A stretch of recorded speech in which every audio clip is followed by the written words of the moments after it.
Brought to you by the Every Dollar app. Start budgeting for free today. Normal is broke and common sense is weird, so we're here to help you transform your life from the Ramsey Network in the Fairwinds Credit Union studio. This is The Ramsey Show. I'm Jade Warshaw. Next to me, Dr. John Delony. We are taking calls from you all hour long. We're headed out to Seattle, Washington, where we have Shelby on the line. Hey, Shelby, what's going on? How can we help today? Hi.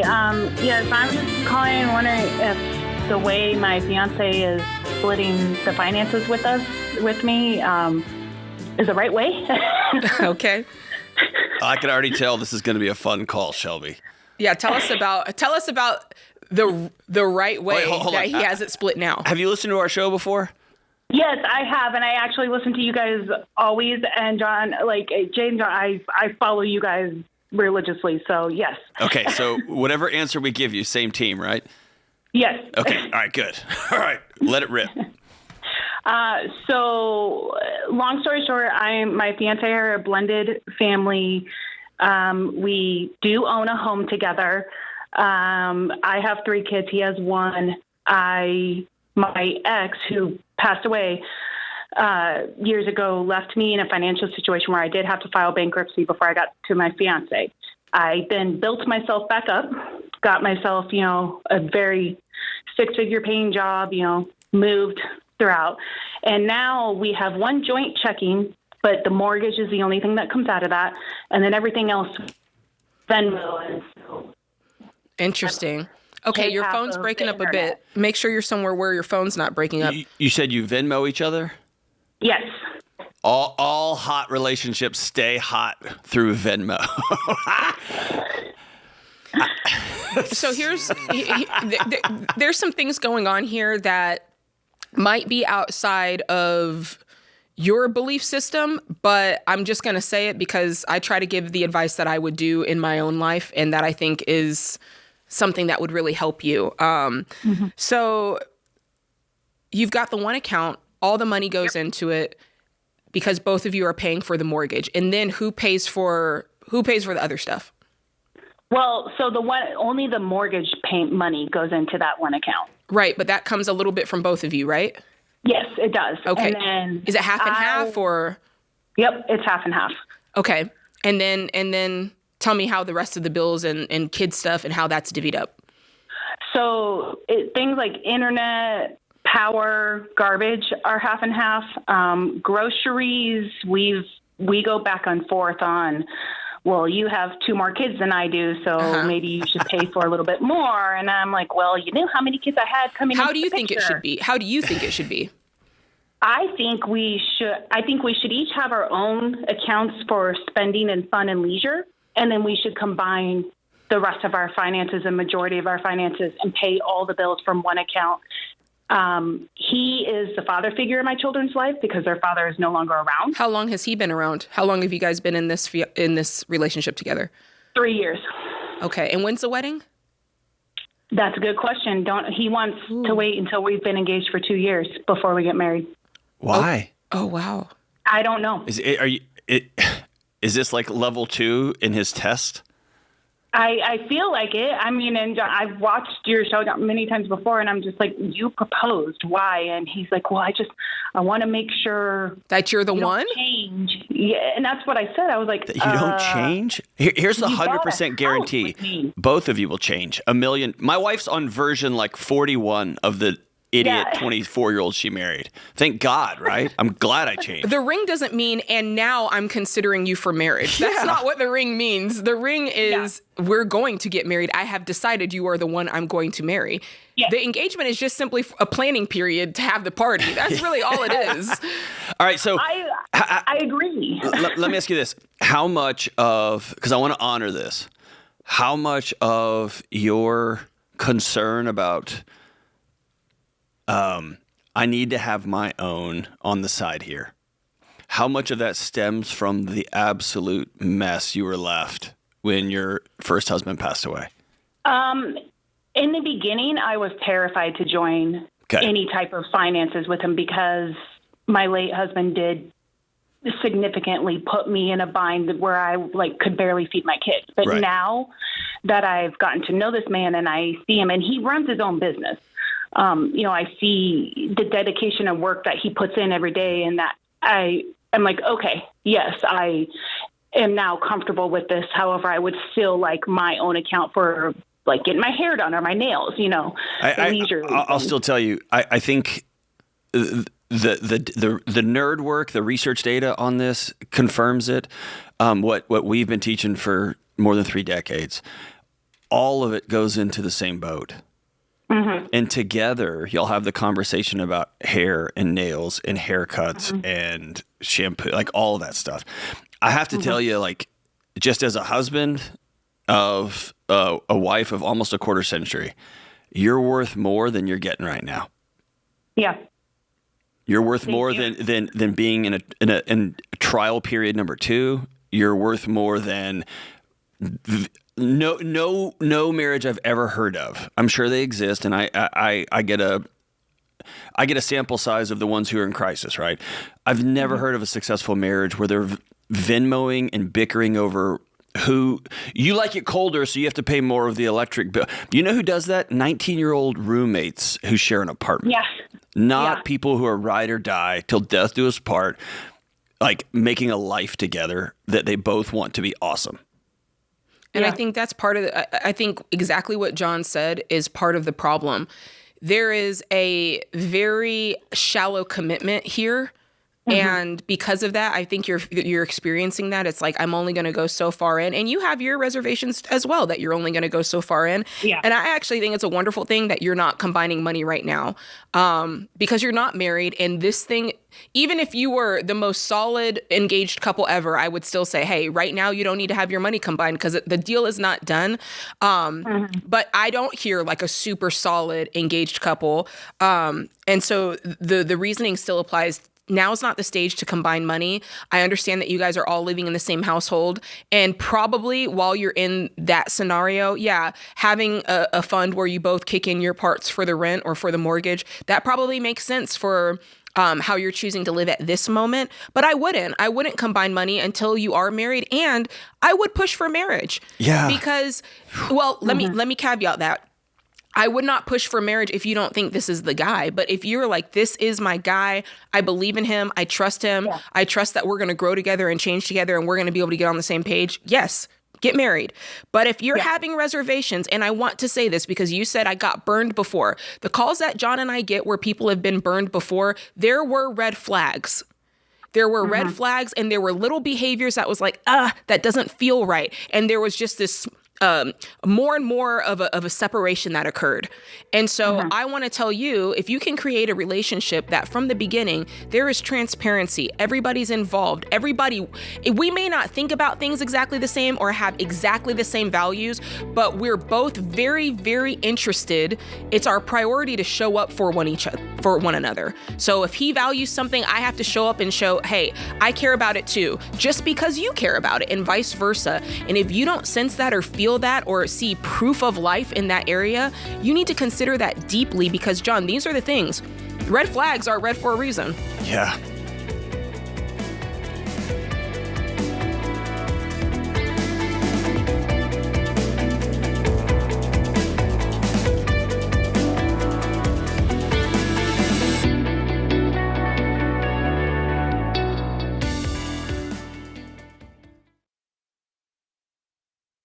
If you're at the point where you think bankruptcy is your only option, stop for a minute. You might have another way out. Guardian Litigation Group. Most debt relief programs sell you on the illusion of protection, but a crappy legal plan tacked on as an upsell doesn't actually defend you when you get sued. It just leaves you confused and exposed. Guardian is different. They're not some call center, they're real attorneys. And with Guardian, you're assigned an attorney from day one. That means if your creditor sues, you're not scrambling and you're not hit with surprise legal fees. Now listen, I'm always going to tell you the best way out of debt is the old-fashioned way. Clean up the mess and pay it off. But if bankruptcy is staring you in the face, Guardian gives you a legitimate alternative. They've helped over 55,000 people settle more than $600 million in debt. So before you make a decision that follows you for years, go to guardianlit.com/Ramsey. That's guardianlit.com/Ramsey. Attorney advertising. Results may vary and no specific outcome is guaranteed.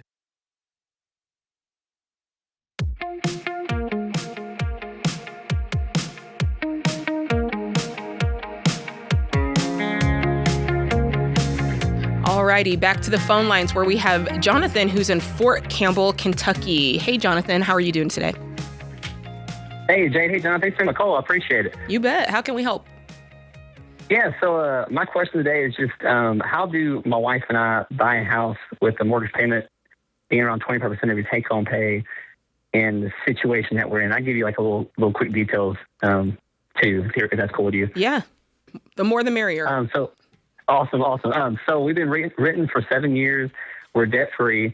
We got debt-free last May, actually. And then we do have our 3 to 6 months of expenses. So we follow y'all's plan. And the dilemma is I get paid $46,280 a year. Last year I run like 55 with overtime. My wife makes $8,000 a year just because she's a stay-at-home mom and she has like a side gig with the church because she does like leads worship and stuff. So combine like 55 just base salary.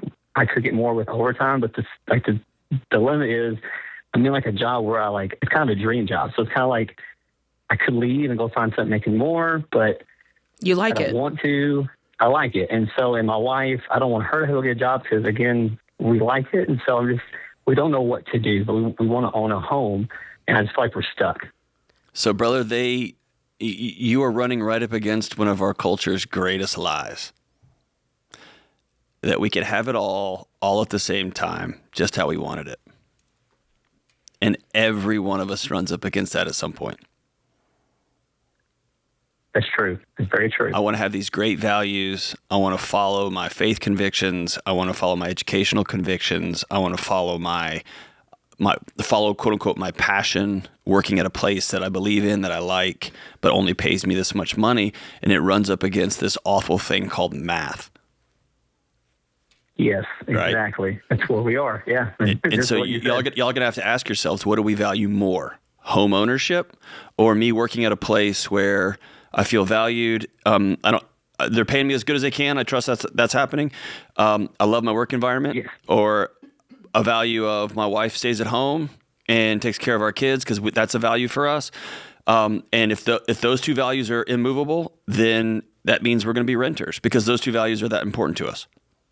Or if we value home ownership above all things, then I'm going to work a job that it may not be my favorite work environment or I may not love, but it's going to provide this kind of life for us. Or my wife is going to, in 1 year when the kids are old enough to go to school, she's going to go work full time. And you get what I'm saying? Yeah, no, I'm definitely following you for sure. And I hate it for you, man. All of us face it. I hate it for you. Yeah. It's a dilemma. Yeah, what you said.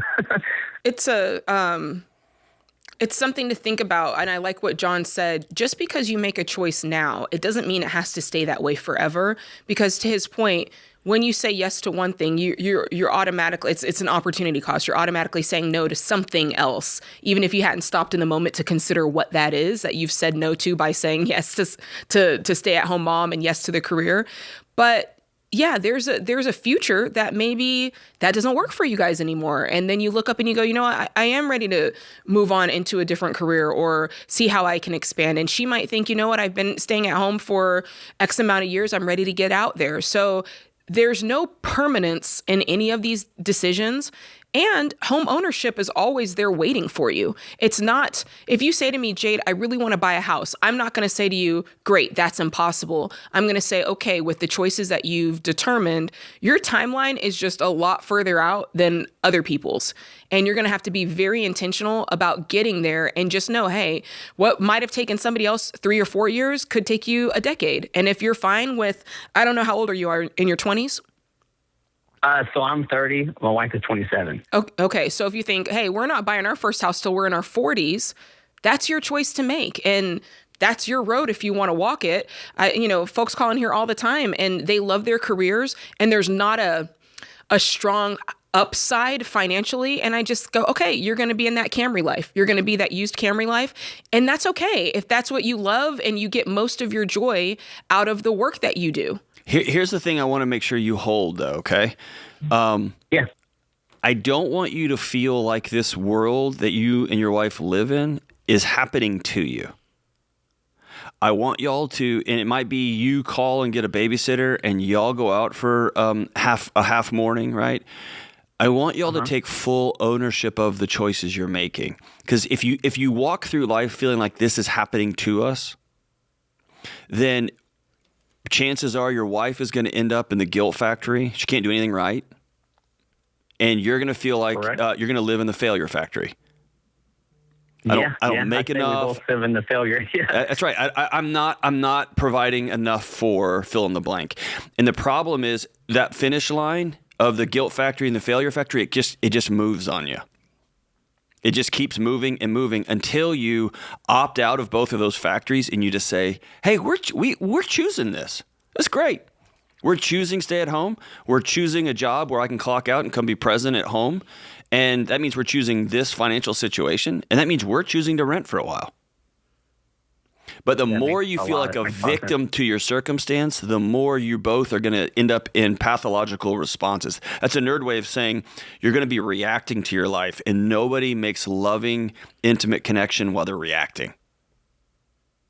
That makes sense. So we choose it, and if we choose it, find a way to enjoy it and be excited about it. And if you make coming together once every 6 months, once a year, hey, what life do we want to choose this time? We've never been married and had a 3-year-old and you're pregnant again. We've never been married and had a 4-year-old. We've never been married and had a kindergarten. Like your marriage changes every year. And so to Jade's point, this particular year, what do we want to choose? Well, actually, I want to choose to go back to work. All right, well, let's navigate that. And that's going to come with guilt and let's choose to buy a house. Okay, then what must be true for us to do that? But it's you owning this thing, not you responding to this thing. That's so good. And that's a great question. And I actually think the way that you explain that, John, is really the crux mindset that you have to have around everything that we teach, because all of it is I'm giving up something here to get something I want over here. Yes. Right. And so even something as simple as a budget, when we say, hey, make a budget, because when you make a budget, you have control over it. You're choosing and saying, this is how I'm going to spend my money. It's not, oh, somebody's making me spend my money on groceries and my car note. No, I chose this. I said, I'm going to put this much of a line item towards entertainment. I'm going to put this much of a line, right? And already you feel way better about the things that maybe you're going to say no to, or maybe that you're not going to be able to do in this season because you made the choice of making the budget. Same thing with getting out of debt. You chose, okay, this is the season where I grind. No, the IRS didn't do it to me. Student loans didn't do it to me. I chose that I would like to be free. I would like to get out of debt. Therefore, now I can feel really good about and just kind of almost set my expectations to know, hey, this is the season where it feels like a grind. Because I'm choosing it. I chose it. I chose to walk into the gym this morning or not. I chose to stay up. I'll tell you, I chose to stay up way, way too late last night. And I then made a choice to cost myself this morning. That's right. Right? And so even going all the way back to something like student loans, the number of times I blamed this amorphous they. We've all done it. They told me I had to go to college. Who? Well, they did. Like, and it's a combo of parents and culture and teachers, yes. Right? And they didn't tell me how bad this was going to be after college. And at some point, I had to say, "You're right." But I signed my name on that paper. I chose to believe it. I got to pay that back. Yes. Right? I signed the paper. I'm going to pay that back. And that means I'm going to choose to have a pretty crummy car for a while. Right. I'm going to choose to move into a dorm for a while. I'm going to choose to sleep on an air mattress for yes. I'm going to make these choices. And man, that's the shift out of, here's the thing. I spent my whole career sitting with people, assault victims, people who have loved ones pass away, people who made choices to, sell or use drugs. And we always end on one question. What are you going to do now? And that's a choice. Yeah. Like if this happened, it did. And it's for real. What are you going to do now? And I think that's the most empowering question somebody can ask somebody else. I think so too, because then hey, no matter where things end up, somebody didn't put me there. There's more peace in knowing. I got in the driver's seat of my life. Yes. That's one of the reasons I almost will never, ever, ever, you'll never hear me suggest bankruptcy on this show, because you lose control. The government steps in and now they're telling you to sell this and do that. Control, guys. It is a wonderful feeling, even if things aren't going specifically your way, to be able to say, I chose this. It's everything.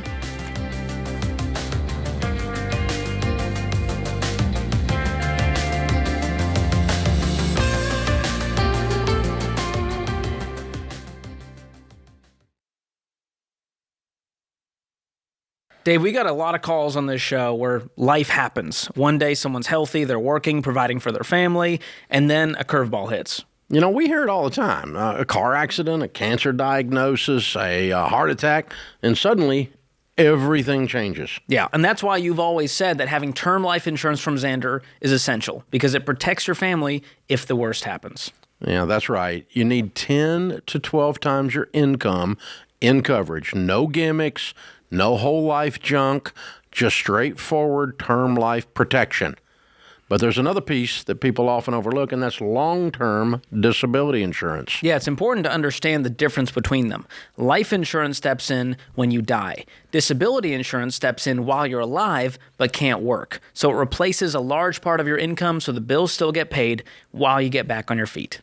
Now, if your employer gives you free disability insurance, great, take it. If it's discounted there at a better price, take it. But if not, Xander can help you find the right plan. Whether you're single or married, it's not optional. If you're going to be out of work for a while, then you need to make sure the money's still showing up. And that's why Xander is our go-to. They make it super simple to get the right coverage at the best price, no pressure, no upselling. I've trusted Jeff Xander and Xander Insurance for over 25 years, and so has my family. So don't wait. It's fast, it's easy, and it could make all the difference. Go to Xander.com or call 800-356-4282. Protect yourself, protect your income, protect your family.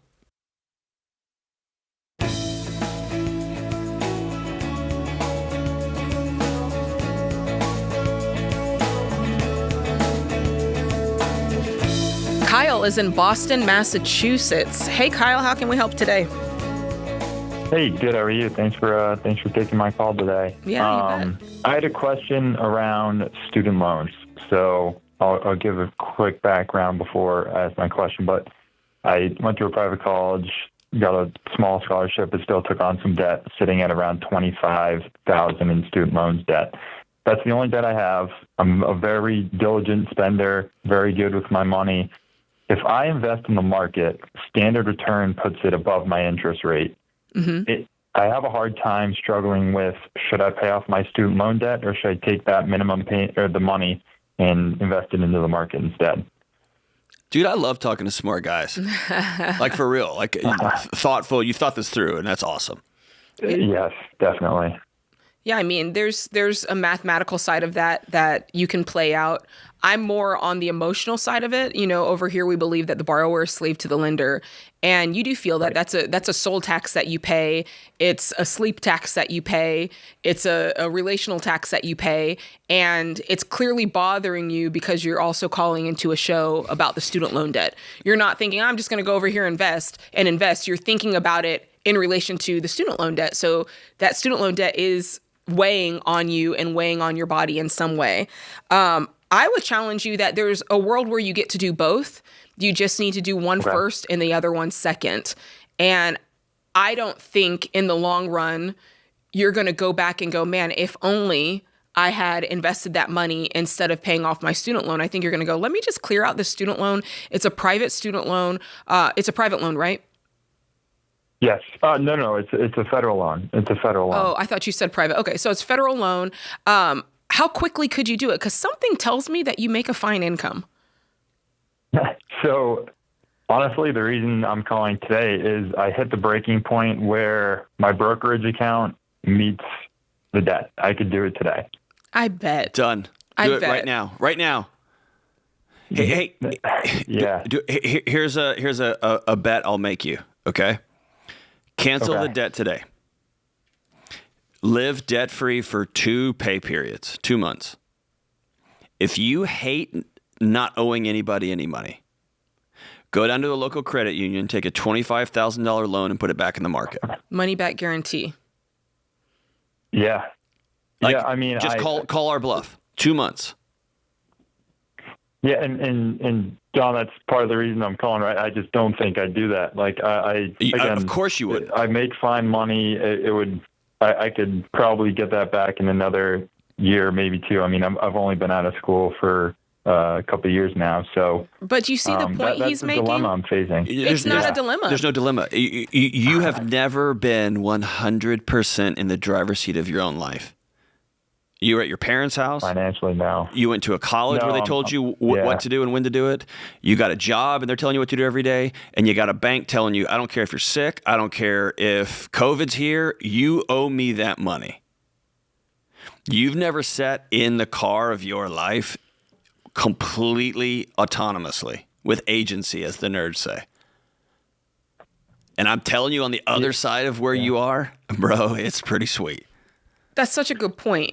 Anything that's in your life, you're saying yes to, right? So you should look at the things in your life intentionally and say, do I want to say yes to that? Do I want to say yes to $25,000 of debt now that I know kind of what it is and what it costs me?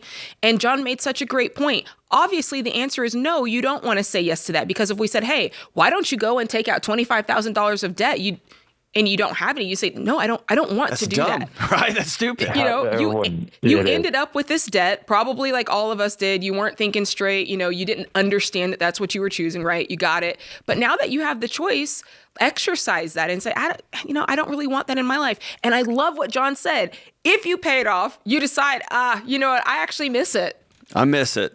I miss it. I need it back. I love having to look every third night, because you're a guy who looks. I look at my balance to see what the interest is and how much it's grown. Like, just to make sure it's still there. I just miss it. Yeah, dude. How old are you? 100%.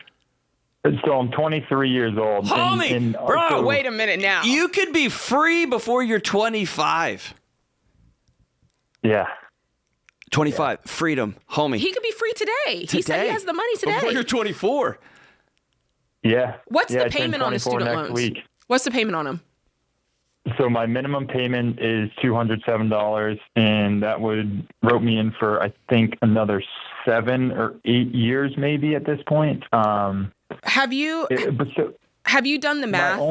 Have you done the math on just, if you said, you know what, today I'm gonna bite the bullet. I'm gonna take this $25,000. I'm gonna go ahead and pay it off, and then starting, next month, because you have more cash laying around. I just know it. Starting next month, I'm gonna invest 15% plus the 207, and I'm gonna do that from age 24 to age 64. Have you just done that math?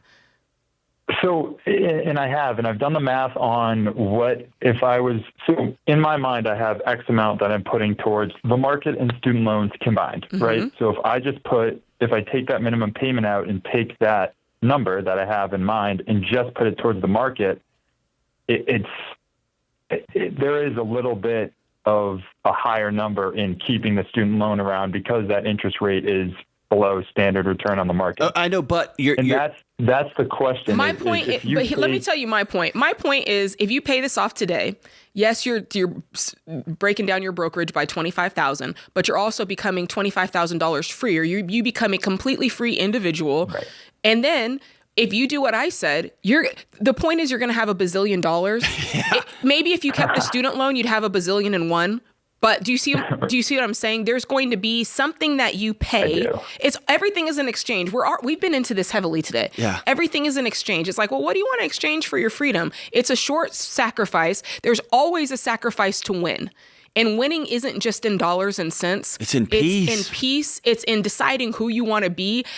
John and I are people where, like, hey, we don't borrow money. We just don't like having that sense of attachment. I don't want another grown man telling me what I have to do. I have enough of that already. They tell me when to be at work. They tell me how fast I can drive. I don't like it. So I don't want to give anybody else an opportunity to tell me what to do with my life. And it just sets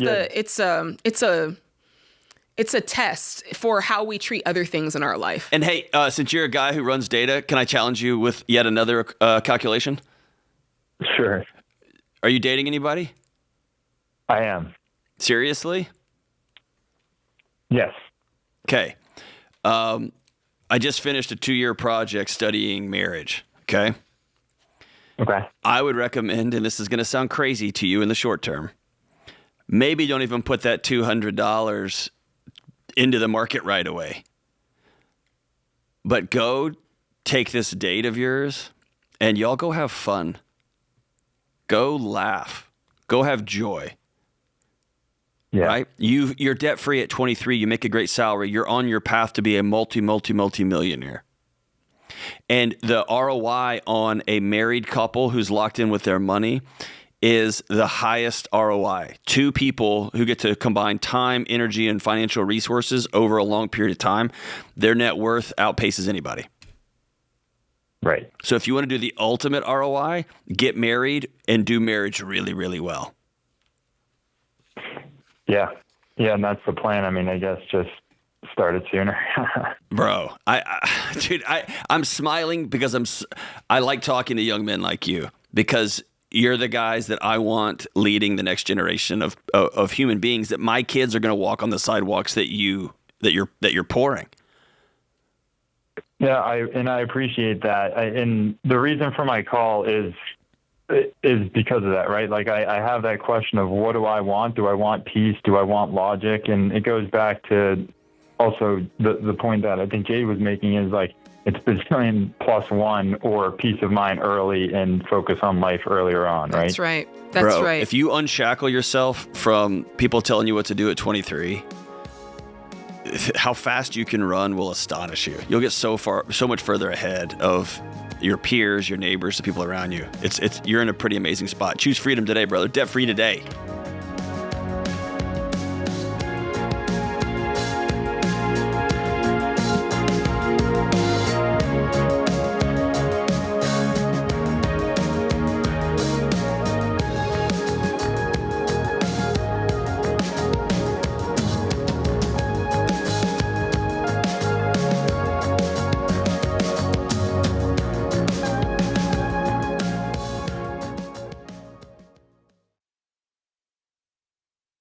Running a business is hard work. You're the CEO, the accountant, and the sales team.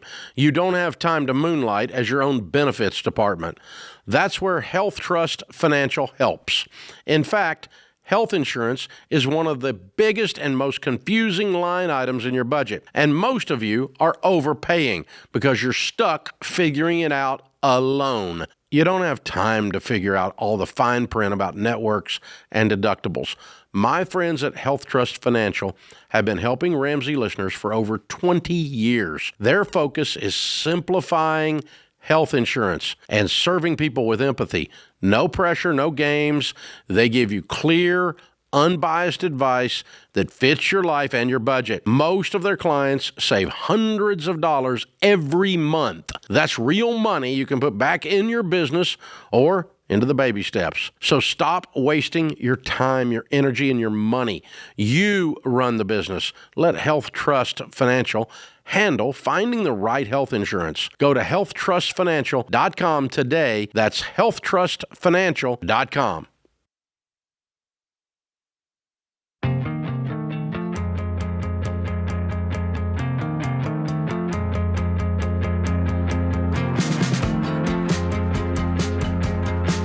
Here's the deal. Buying or selling a home is actually a very, very big deal. And with all the clickbait headlines and conflicting data out there, it's very hard to know what's really happening in the housing market. But we're here to help make the latest trends easy to understand. For instance, last month, the average 15-year fixed rate mortgage, that rate, it ticked up to about 5.56%, but at least it's still below 6%. And if you're financially ready, a small rate increase really shouldn't hold you back, especially since waiting could mean facing higher home prices as the busy season continues to ramp up. Also, median home prices went up to $415,000 last month, which is typical for the spring market. With more homes available and more buyers entering the market, it's still a great time to buy or sell.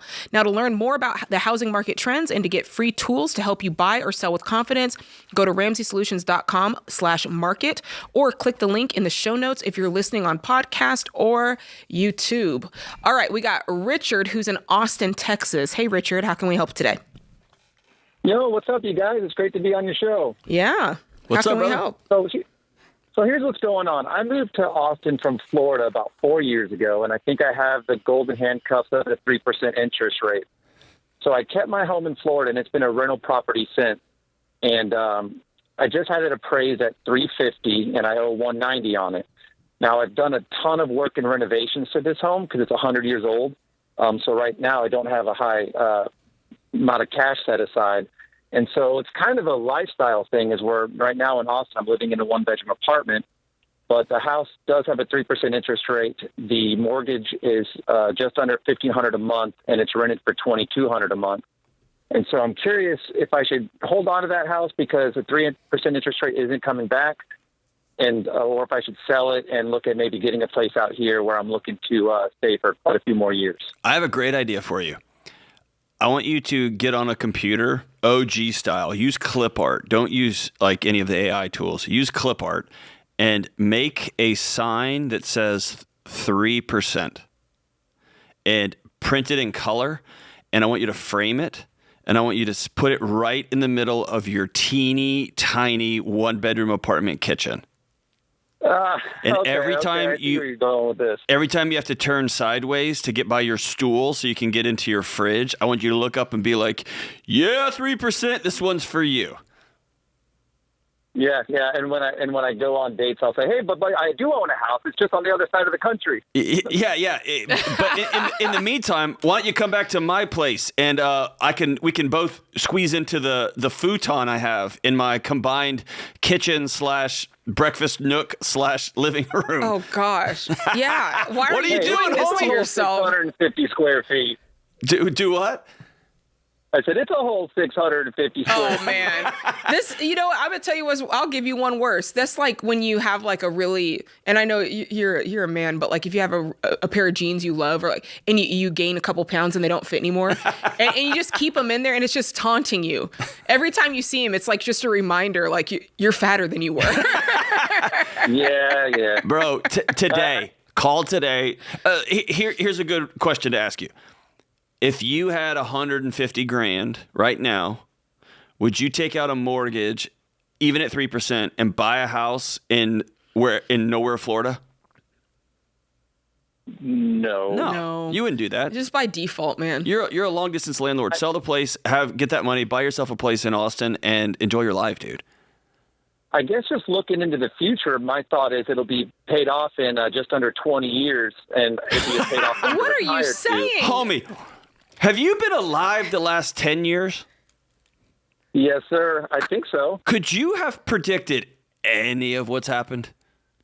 No. Okay. No. So trying to read 20 years into the future that is this madhouse, man, best of luck to you. I would solve. All right. I would solve. I figured y'all would go down that road, but you don't think it's worth keeping it just for the low? No, you don't live there anymore. You don't live there. And to John's point, you can call it a rental house, but it's really not that, because if you were on the hunt for a rental house, you would not have chosen that house. So it's just a house that you lived in, and now you don't live there anymore, so you sold it. Like, there's no loss there. There's no failure. And it's almost like you're viewing it as a failure to sell this house and let it go. And it's not. You moved on, and that's okay. It's a natural part. You're not winning of life. And I'll go one step further, brother. This is me and my house. I had a 3.1% interest rate, and I paid my house off. My wife and I scratched and clawed and worked like crazy to pay our house off. And I could have made more money. Like in the years since, I could have, if I took the gap and put it in the market, I would have made money. But dude, I wouldn't trade that arbitrage for anything, because I put my head down on my pillow and that house is mine and nobody can take it from me. So probably shoot for, because the way I set up the lease is that it'll be vacated not this spring, but a year from now in the spring. So nope, too long. Tell them you're selling the house. Tell them you're selling the house. Really? Yes. Well, you're going to keep it for another year? Yeah, I guess that's a good point. At some point, I want you to start considering, what do you want your life to feel like right now? You're over-indexing on an imaginary future, and you're under-indexing on the life you live right this second. You get about and that's the thing is the ego hit of living in an apartment for the time with the thought of, well, and when I retire, I'll have a paid off home sitting there, something like that. Yeah, maybe. Or maybe a hurricane takes it. Like, who knows, dude? Yeah, you change what you want. I mean, you could change what you want. And that's not even in your purview when you get that age. Yeah. Well, all right. Well, then, dang, let's, I guess I'll get on the phone with one of y'all's endorsed real estate providers. That's right. I would before the day's over. And you'll be smiling so big when this thing sells. I'm just telling you, man, when that money deposits in your account and you're free, we'll be able to feel that smile all the way here in Nashville from Austin. Yeah, that's a good thing. Yeah, we get that call all the time. A lot of times it's military folks who are moving around a lot and they end up with like a handful of houses in different states. Yeah. And it's almost like, well, someone's in them, someone's renting it, so it must be a good idea. And the truth is, like, being a long distance landlord, the places are getting tore up. You're probably not as involved as you need to be, or you're paying somebody to manage the property. And it's just like, if you reverse it, you never would have chosen that place. We have like recency amnesia. We just went through a global issue where in many markets they said we're freezing rents or your people don't have to pay for an undisclosed amount of time. It's like we've just all forgotten, man. Well, I mean, I do think like COVID obviously was an isolated incident. But it happened. But the whole point is... In 2008, 2009 was an isolated incident. That's true. And it's always another isolated incident, but... But I would say, like, the biggest part is what we've been saying for the last several calls, which is not letting life happen to you, but being so intentional about what you're choosing and knowing that if you say yes to one thing, you're likely saying no to other things. Yes. And that's okay. Yeah. Like, it's not a negative thing. It's a choice that you're making and being really intentional that the things that are in your life, you have looked at it and given it a once over and said, yes, I like that the way it is. I would choose that again tomorrow. I would choose that again the next day. And if you can't say that about things in your life, it's time to cut it loose. That's that on that. All right. Out. A little question here from the social media. Peyton from Facebook says, my wife wants to upgrade rooms in our house, but I feel like it doesn't make sense since we will still have a mortgage on it. Should we use those funds to pay off the current mortgage and then renovate it when we fully own it? Whew. I have a bias there, so Tell me. I'm on not on Ramsey principles. I'm on his principle. Like, that's what I would want to do in my house. And I also keep the current one and upgrade it. Like I want to pay it off when it's mine. Then I'll start tinkering with it. But I also know, like, that question doesn't tell me what the state of the house is in. It doesn't tell us what baby step they're on. Listen, if you're in baby step 2, now's not the time to upgrade the mortgage. I can tell you that right now. Upgrade the bedroom. Yeah. Yeah. Well, it sounds like. Sounds like she wants to remodel a room. Oh, okay. I read that a little bit differently. And he still has a mortgage, and he says, hey, should we pay off the mortgage? I'm assuming they're in baby step 4, 5, and 6, and... okay, I'll reframe my answer. If you're in baby steps 4, 5, and 6, there is no wrong answer there. Fix it up, man, if you want to, or pay it off, but... Yeah, and if you're in baby step 2, well, you already know what to do. And I'll just say, any of that. If mama wants to change up her room, probably change up that room. Unless you're on baby step 2.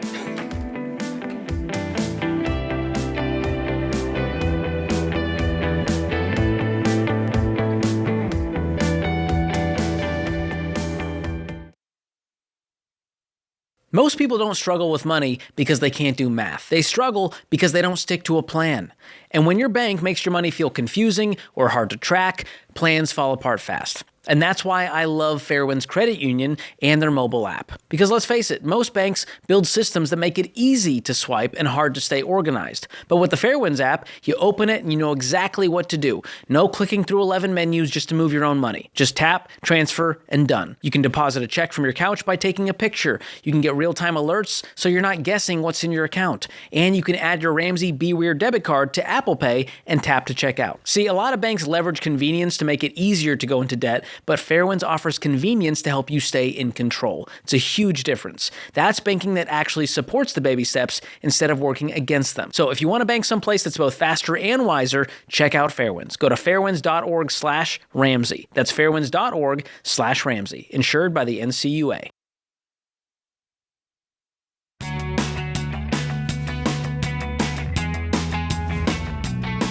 All right, welcome back to the Ramsey Show here in the Fairwinds Credit Union studio. I'm Jade, this is John, and we're going to Beth, who's in Denver, Colorado. We were just there hosting the Ramsey Show live. Beth, how you doing? We're doing all right today. How are you? Doing good. How can we help you today? My mom is 67 and currently living on Social Security.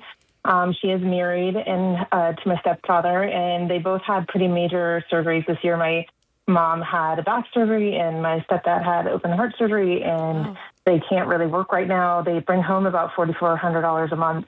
But she started being short on things, and finally I kind of asked to look at her finances, and she has $51,000 in credit card debt. She has zero savings, literally zero. She has never really been really good at money. She's lost 2 houses and filed bankruptcy before. I'm currently debt-free. After following baby steps, I'm with my husband about $1.8 million.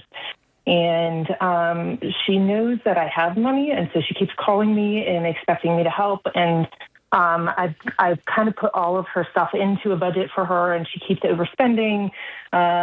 She'll order DoorDash or something and then wonder why she's short every month. And so I'm trying to figure out how to kind of get it through to her that she has to stop. And I've talked to my husband, and we just don't feel like helping her. Sure. Yeah. What about your stepdad? What's his role? What's his role in all this?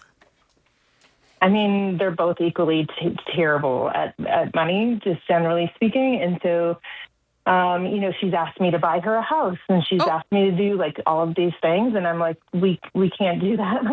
This is extreme. This is far worse than I asked my buddies for thought. nachos, not a house. Yeah. Oh boy. And right, how long have they been married? They've been married since I was 5, so about 40 years. So this is not this is kind of new. They've been a mess for a while. A long while.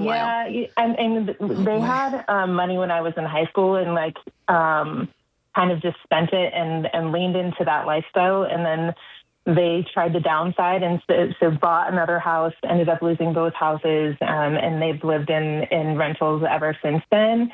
And I thought that they were kind of getting back on their feet, but I just think that they're terrible at budgets, and they feel very entitled coming from living a lifestyle that was above their means for so long. Yeah. I mean, they made choices. They made choices the same way you made choices, right? They were dealt a hand and they said, here's what I'm going to do. You were dealt your hand and you said, here's what I'm going to do. If you spend too much time, John, this is your area, but if you spend too much time trying to sort through why other people made and make the choices that they're making, it is just... You're going to go insane. Right. Yeah, you will go insane, especially if you're using that framework to determine what you're going to do. It's you just got to look at you and just go, hey, I see what's going on. It's very apparent. I don't need to do a bunch of mental gymnastics here. It's very apparent what's going on. And the fact that, here's what did it in for me. When you said she was literally coming to you saying, hey, will you buy me a house? Right. That's when I knew we don't even need to go through a whole lot of the rigmarole of what they're doing. Yeah. This is ridiculousness. And I'm wondering, have you just gone to her and said, Mom, here are the ways I can help you. I can help you with the budget. I can help you as accountability to stick with the budget. I can help show you the things that I've done. I can provide a plan for you. But one thing I cannot do, because you guys actually do have money, is I am not going to give you monetary help because you have money coming in that if you manage it properly will be enough for you. And I think when you say that very clearly, that's all you can say. And then when your mom oversteps the boundary because she's going to, you can just say, hey, just remember what I said before. I'm happy to sit down with you and do the budget. Yeah. I think the tricky part right now is that about half of these things are already in collections. The credit cards are in collections. She doesn't even have enough room in her budget to pay these crazy minimums. And so I kind of told her to start with one credit card and not pay the rest right now. And I've set up a budget for her. No, Beth, hold on, Beth. Not follow it. Beth. She's lost 2 houses before. Yeah. She's had the worst thing that can happen to somebody. She lost her home. And then she had it happen again. And then she's about to have it happen again. What does that tell you? What does that tell you? I mean, I just feel like they just don't learn from their mistakes. Okay, so here's the thing. You're right, and like they blow by natural consequences. The rules of the world of reality don't apply to them when they have money and when they don't. And Yeah. no amount. Let me free you from this. There's not a thing you haven't said in just the right way that would solve this for them. They're really fortunate to have you as their daughter. The fact that you care this much, because I know in a family with finances like this, you've been through a lot also, right? Yeah. Yeah. I mean, yeah. Yeah, We listen. didn't have. Listen. We went to food banks when I was little for Yes. the same reason, probably. Yes. I wanted you to hear me say, you have changed your family tree. You didn't take the baton from them. You picked it up off the track and you decided to run as fast as you could with it. And you're going to hand it off to your kids in a much better position than you were given it, right? Yeah, I mean, that was my huge motivator for not ending up like that. That's right. I just promised I would never leave my kids like in this position. Yeah, and you've done that. And I want you to hear me and Jade say, we're so proud of you. Because what you've done is really hard. It's harder than just doing the baby steps. You also had to take care of that 7-year-old little girl that was dealing with chaos and divorce and new boyfriends and food insecurity growing up. And now it continues to be hard because here you are doing well and you have to sit and see. You got survivor's guilt. That's right. Yeah. And so let me say, here's what I know about you. I can tell it by the way you told the story. If your mom and stepdad were doing really well and suddenly their house got hit by a giant limb, you would be there with a checkbook on day one. That's who you are. Yep. But you can't keep showing up to the bar of a friend who's struggling with an alcohol addiction and saying, all right, I'm going to buy this round, and then you got to go. Yeah. And and to that same analogy, really you've been kind. Yeah. But you've been kind. You said, I'll pay for therapy. I'll pay for rehab. Yeah. I'll pay for, and if they say, I don't want to go. want it, they don't want it. Yeah. Yeah, I offered to pay for financial peace, and No, they don't want it. I don't even want to do. I don't even want to do it because I don't think she'll do it. Yeah, they won't, and they don't want your help. I mean, they don't want your advice. They want your money, and that means it's not a relationship. It's transactional, and that breaks my heart for you because everyone needs their mom. Yeah. Yeah. Yeah, I feel like the adult. Yeah, you 100% are the adult, and that means you have to act like the adult. And when our toddlers, it never ceases to amaze me when people are like, "Man, my 10-year-old only wants ice cream." I'm like, "Yes, they're 10, and ice cream's awesome." They need adults in their lives to say, "Hey, we can't do that all the time." And similarly, you're the adult now, and you have to say, "Hey, I'm not giving you any more money." And then you're going to have to go home with your husband and be real sad that your mom put you in this position. I hate it for you. Yeah, and if you give her more money, she's going to be wasteful with it. And that's just going to add to any resentment or any feelings of, any negative feelings that you already have towards her.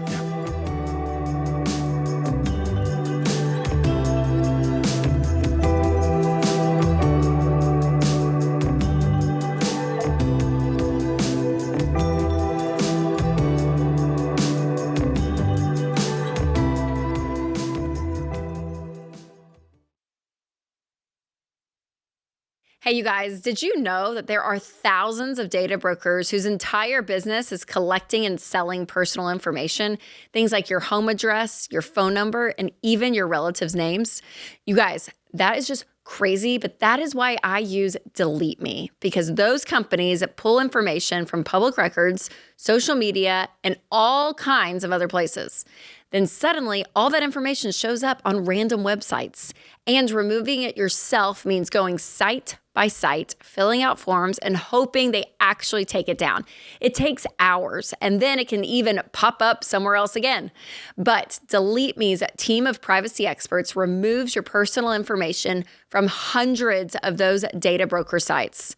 And within a week, you'll get a report showing what they have found and what they have removed. And they keep scanning and cleaning up your data year-round. So take back control of your privacy. Go to joindeleteme.com/Ramsey and get 20% off your annual plan. That's joindeleteme.com/Ramsey.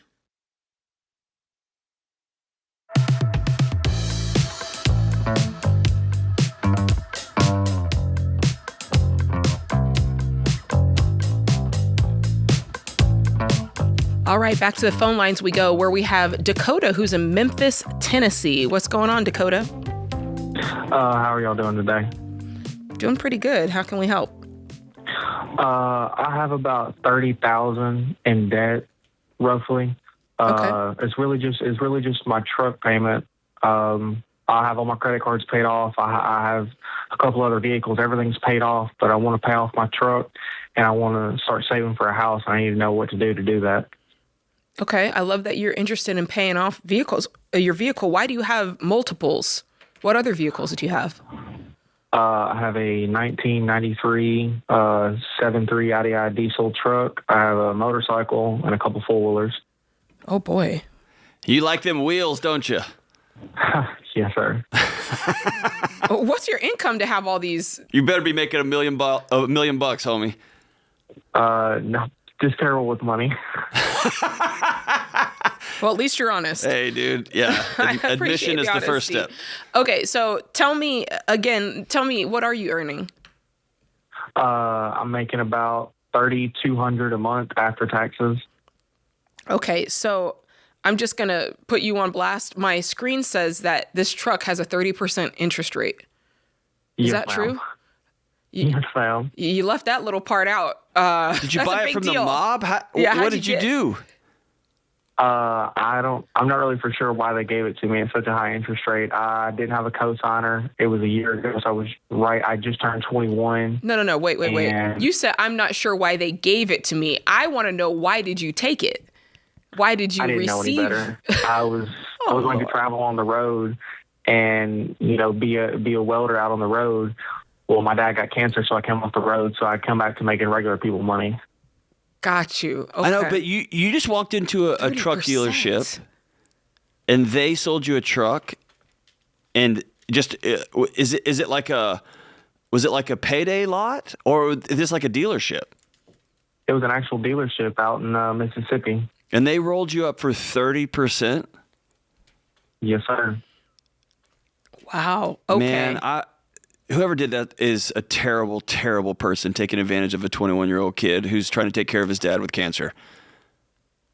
I won't say what I'm thinking in my head because I'm on the radio right now, but that's a terrible, terrible person that took advantage of you like that. Yes, sir. Sorry. Well, you live and learn. Hopefully I can do it better next time. Hey, and you know what? That's right. The path forward is, okay, you took advantage of me, you got one in on me, but I stepped in the ring. I signed that paper. You're right. Now what am I going to do next? So good on you, brother. Like that's the right way to handle it. Now you got a mess, and let's just go walk through it and clean it up. Yes, sir. So when you pay how much is your payment? $800 a month. Okay. Man.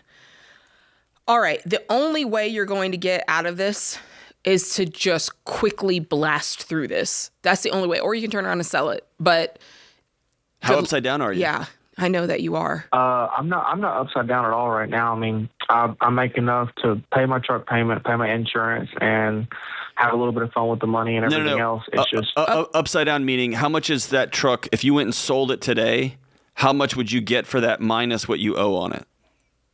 I'd be upside down about $10,000. Okay, so here's the plan. I want you quickly, today, tomorrow, I want you to go to your local credit union, and I want you to say, can you please, somehow I got into this crazy loan. I want to sell the vehicle. Can you please give me a loan for $10,000? That way, when you go and you sell this car for what it's worth, you can close that gap and be able to get the title. You can be able to pay it off and have a clear title on it. So that's what you need. You need $10,000. And then in the meantime, you've got another truck, you've got four-wheelers, you've got other ways to get yourself around town until you can use your income to save up, I don't know, $6,000. Something tells me you're good at working on vehicles. So get yourself like a $6,000 or $7,000 truck or car and let that be your beater that you drive around town until you can save up and kind of get yourself on track. Does your dad, is he feeling better? Is he doing well? He's got a cancer appointment this coming Monday. He's got another surgery. This will be his fourth one. Does he have a car you can use in the meantime? He does, but he's disabled and he's always at the house, so I'd hate to leave him at the house with nothing. Yeah, but if he's not going anywhere, I'm just trying to give you options, and you wouldn't be the only person cruising Memphis on a four-wheeler. I'm in Nashville, so that was my Memphis dig. But yeah, man, you're gonna have to just swallow all of your ego and all your pride and all of the things that you think had made you a man at 21, a big truck, four-wheelers, toys, and you're gonna have to say the thing that makes me a man at 21 is absolute freedom. Right. And like I don't think we're going to have to convince you to do this, because 30% is just astronomical. And for your income that you're bringing in, I mean, it's just going to eat your lunch. And you're going to hate driving it. You probably already do hate driving it, because it's so detrimental to anything you're trying to build right now. Right. I go through about $250 a week in diesel. Oof. Do you use your truck for work? Yes, sir. It's my daily driver. I know, but does it have like a welding rig on the back, or could you do the same job with a Prius? I could do the same job with a Prius. All right, brother, it's Prius tax time. Now. You got to drive a Prius for a year. That's your tax on your that's your stupid tax. I'm just playing. You don't got to do that. But you do need to get that loan. Will you do it? I can try. My credit is 650 or 660 right now. Listen, dude, here's the thing. Be able to get a house. I don't care how you need to get this loan. Nothing's going to be worse than 30%. No. Right? And you're not close to a house right now, man. So set that dream aside for a second. Yeah. You could put the 10,000 anywhere else, and it's going to be better than what you're paying right now on this car loan. Or could you sell both those four-wheelers and come up with 10 grand on the sale of those? Oh, yeah, that's an even better idea, John. Not a chance. I could probably sell my motorcycle. How much is that worth? $7,000. Yes, okay. Today, put it on the market. Okay. And here's the thing: if you think about buying a house right now, that's like you are out in the ocean and the ship had a hole in it, and you're treading water, and you're trying to get online on your phone and buy curtains for a beach house. Like your thing you should be worrying about now is swimming to shore. Yeah. What about your other diesel truck? What's that worth? About 4,000. It's an old truck. It's got a lot high miles. That's your new daily driver. Yeah, dude. That's your new daily driver. So yeah, this is even better. We sell the motorcycle. I would still put the four-wheelers up, because who knows? Maybe you can close that gap and get the 3,000. I don't know what a four-wheeler's worth, but you need 3,000 to go with the 7,000. Then you sell the $30,000 truck, and you've got your diesel truck, your older one, sitting there ready for you to drive. This is what's called a clean slate. Like, that gives you a completely fresh start. And it's not what you were envisioning, but man. What's your trade, brother? I'm a welder / heavy machine operator. Okay, Wow. Can I tell you right now, in our current world, a 21-year-old who is a licensed welder and heavy machine operator that has no debt, you know what you can do? Anything you want. You're one of the freest men on the planet. That sounds real nice. But right now, you got a dad who's struggling with cancer, and you have a four-wheeler dealership saying, I don't care what's going on, you owe us money. You go to work. You have a diesel truck, evil people who just sold you a diesel truck over your head, and they're like, I don't care if your old man's is getting sick, is about to pass away. You have to go to work because you owe us money, right? And we're cutting all those chains today. Right. That sounds like a plan to me. Dude. Welcome to your freedom, good man. Yeah, I'm proud of you. Listen, John, here's the thing. Whenever we get calls like this, and the solution is so sweeping and it's just so extreme. It's like, sell the car, sell the motorcycle, drive the old truck, get rid of the four-wheelers.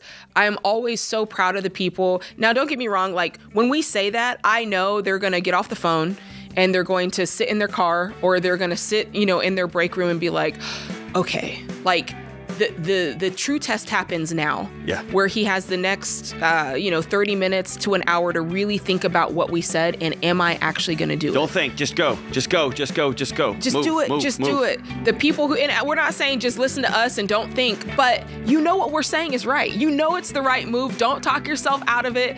Strike while the iron is hot. Change your life today. Just go ahead and do it. You won't regret it.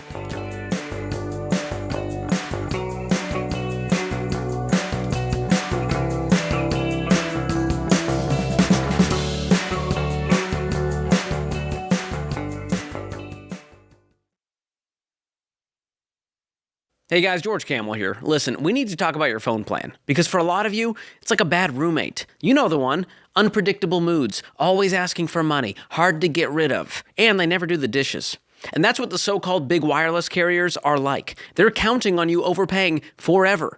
But Boost Mobile flipped the script. You can unlock up to $600 in savings per year over the big guys when you switch to Boost Mobile on their unlimited plan. There's no contracts, no hidden fees, and no surprise emails saying, hey, your bill went up because reasons.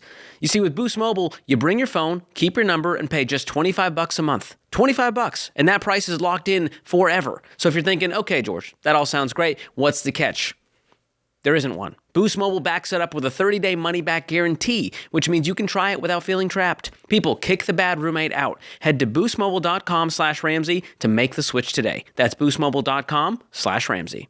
Based on average annual payment of AT&T, Verizon, and T-Mobile customers compared to 12 months on the Boost Mobile Unlimited plan as of January 2026. See website for full details.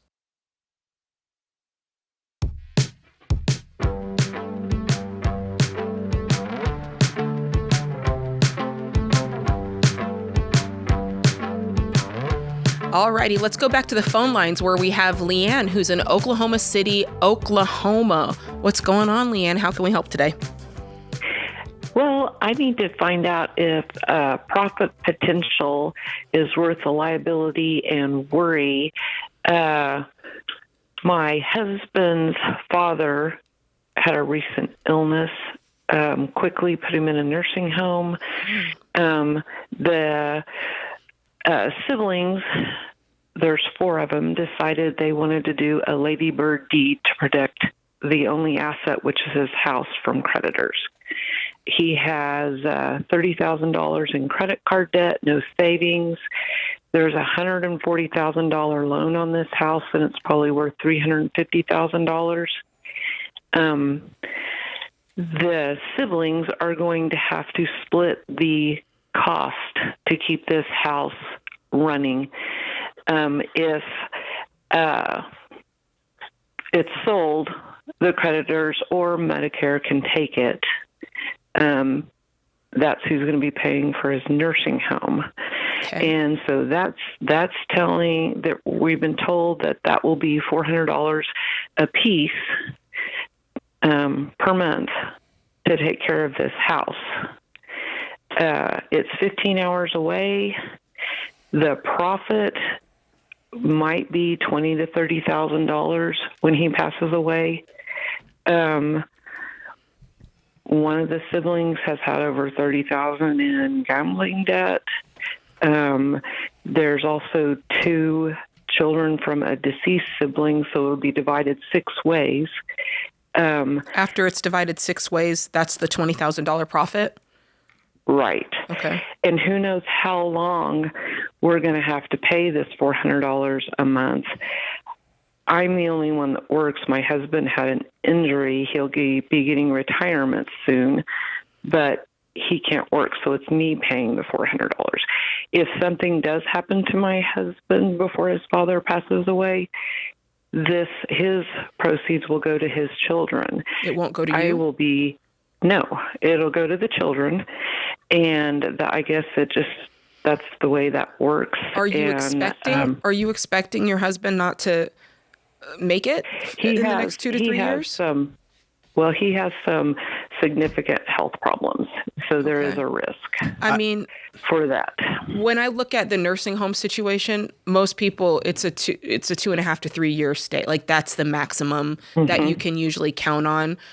That's just average time. So if I were going to do the math on this, I would calculate it at if I pay $400 a month, for 2 to 3 years. That puts me in this, X amount of dollars, $12,000.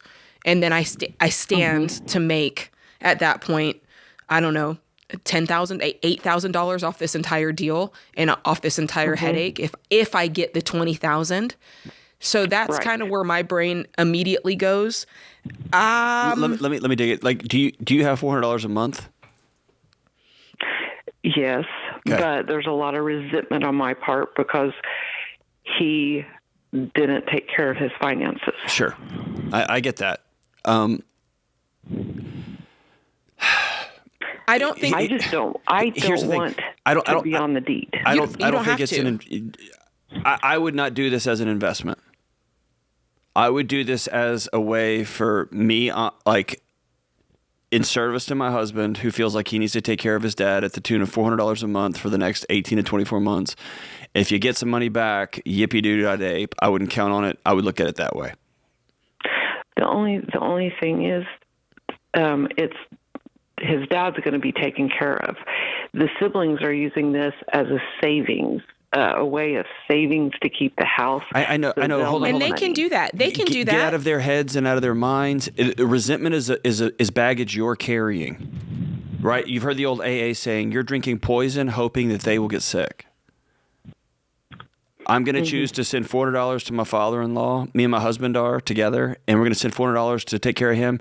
His siblings have had their struggles. They've always had struggles. They're always going to have struggles. I'm not getting in their mess. I'm not doing business deals with them. Yada yada yada. That's all wise and good. I'm not looking at this as a what. And by the way, he technically is getting taken care of, but he's getting taken care of with your tax dollar. You're paying for this anyway, right? Correct. So yeah, that's another thing that's.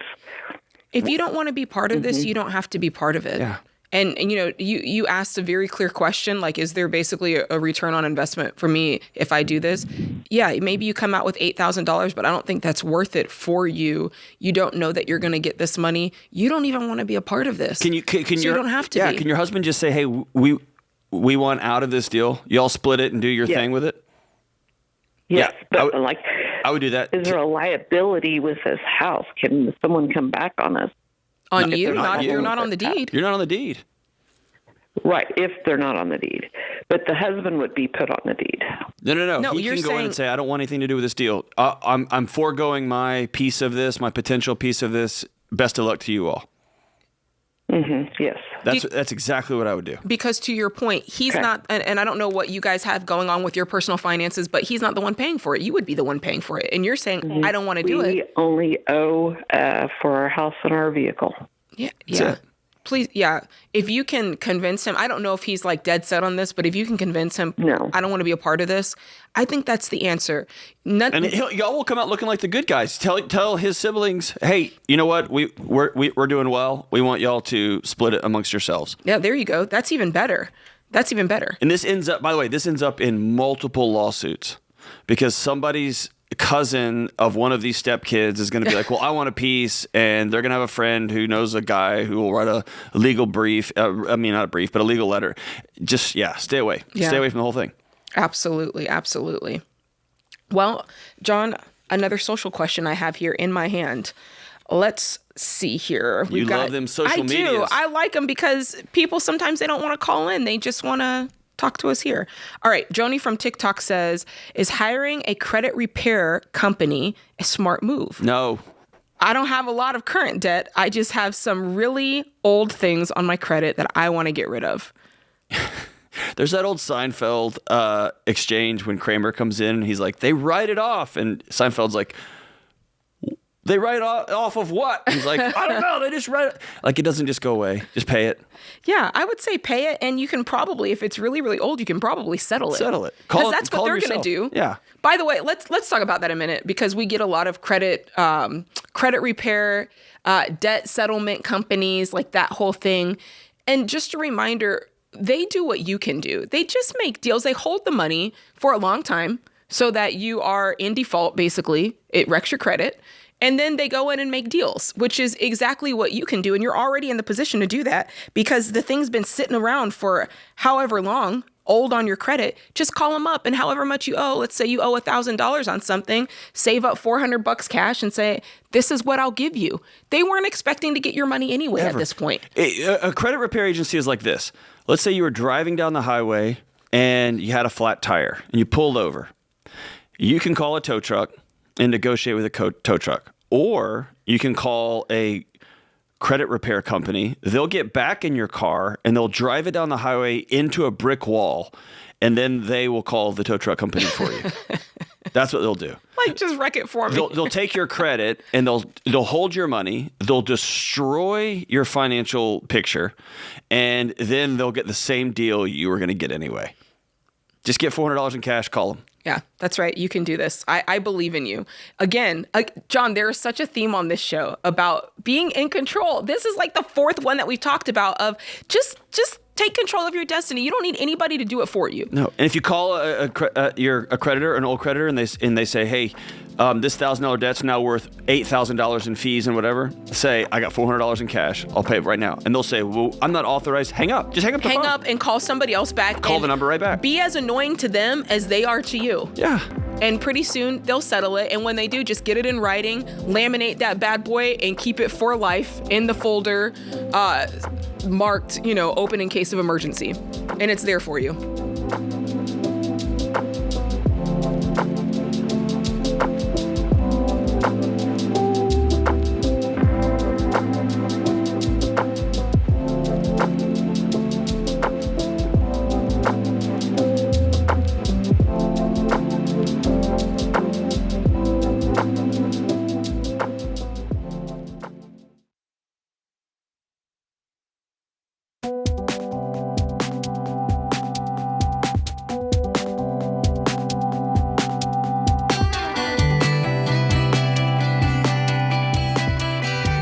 We wish we could get to every single call here on The Ramsey Show, every single question, but it's just not possible. So if you do have a money question and you want an answer for your situation, head over to our website and use Ask Ramsey. Ask Ramsey is our free AI tool that's built and trained on proven Ramsey principles. You'll get an answer the same way we'd answer it right here on the show. Ask your question today at RamseySolutions.com or just click the link in the description if you're listening on podcast or YouTube. All right, Aaron in Minneapolis, Minnesota is on line 3. What's up, Aaron? How can we help? Hey, how you guys doing today? Chilling. How can we help? So I just recently turned 19. I am working full time. I have been dating this girl for almost 2 years now, and we are about to fully move in together. She's full time, going to college, at a university and whatnot, and I live very close to her campus, and so usually pretty much throughout the entire time of her being a freshman, she's pretty much just stayed at my place all the time, even though she's technically lived at the dorm. But now she's for sure coming up soon on this next lease.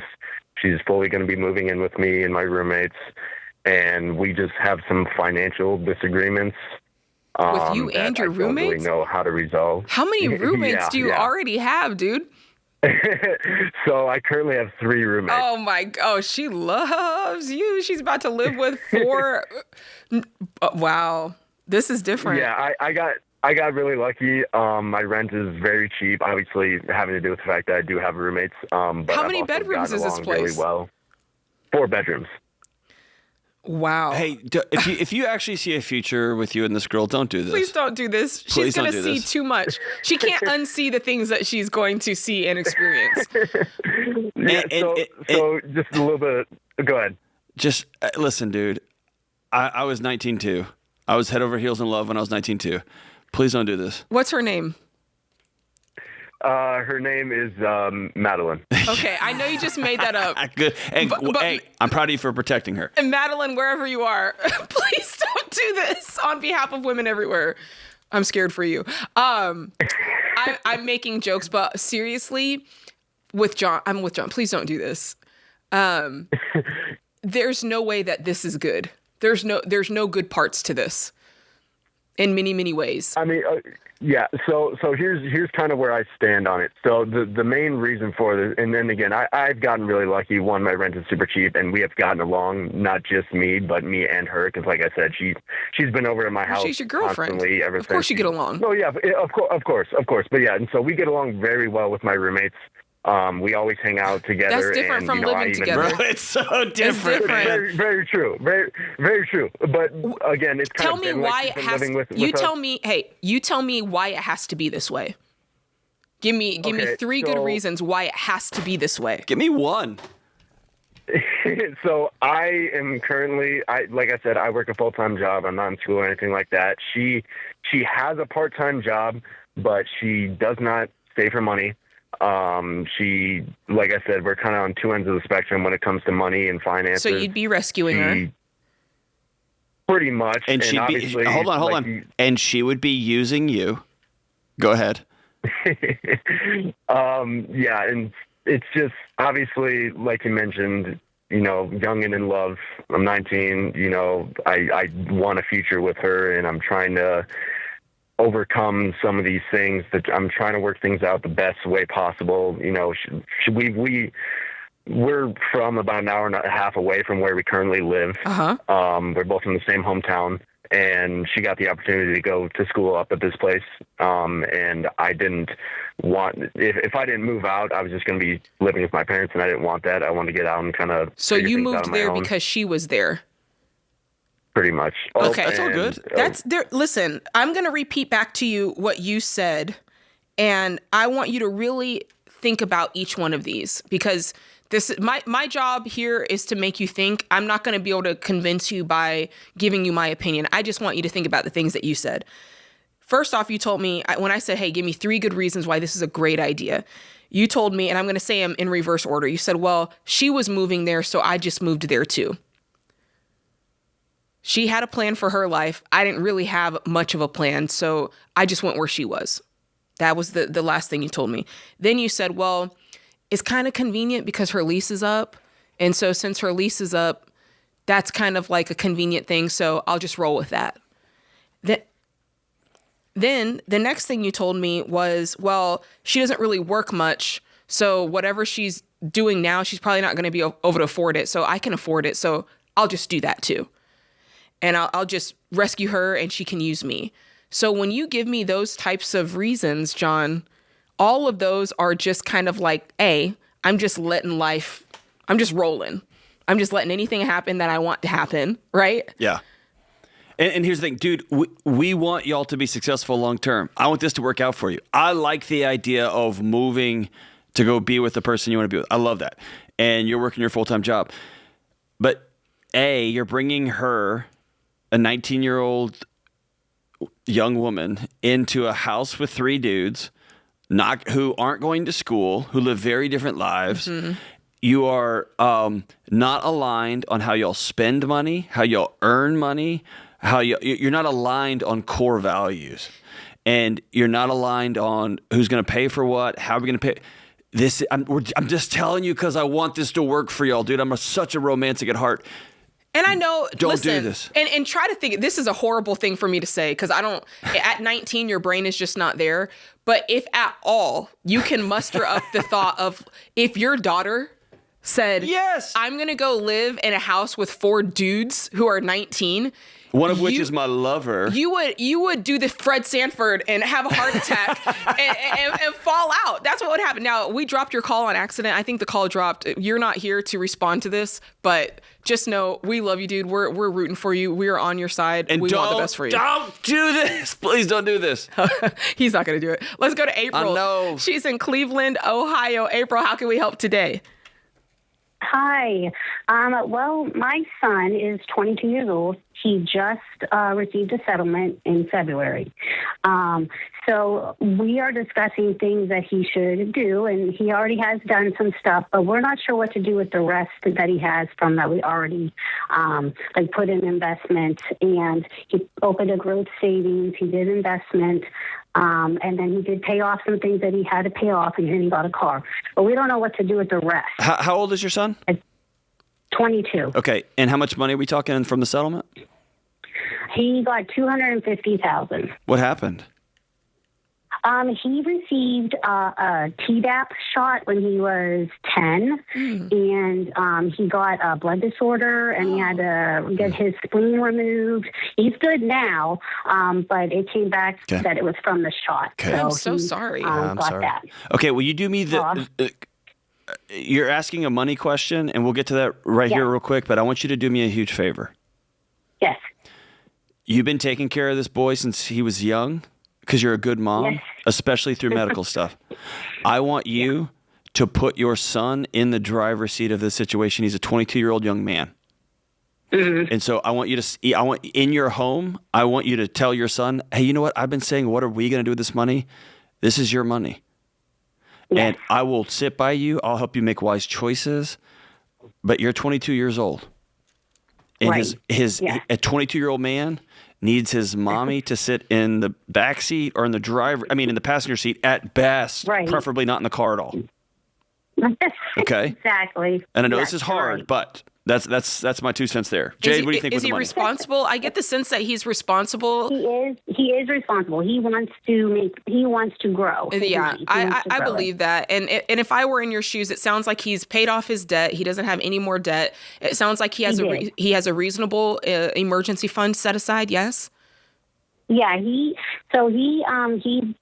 a barber. My husband, his dad, has been a barber for 28 years. Amazing. So now he's a barber, and they're at the same shop. So he's making a reasonable income. As long as he's making a reasonable income, he's set aside some savings. I would take this money, and honestly, the next big goal for me, and if I were him, I'd be like, I want to buy a house. Yeah. And I want to put as much down on that house as possible. Maybe I can even buy it completely in cash. And if that is a shorter than 5-year horizon, which I think it will be, I'd park it in a HYSA until that day comes.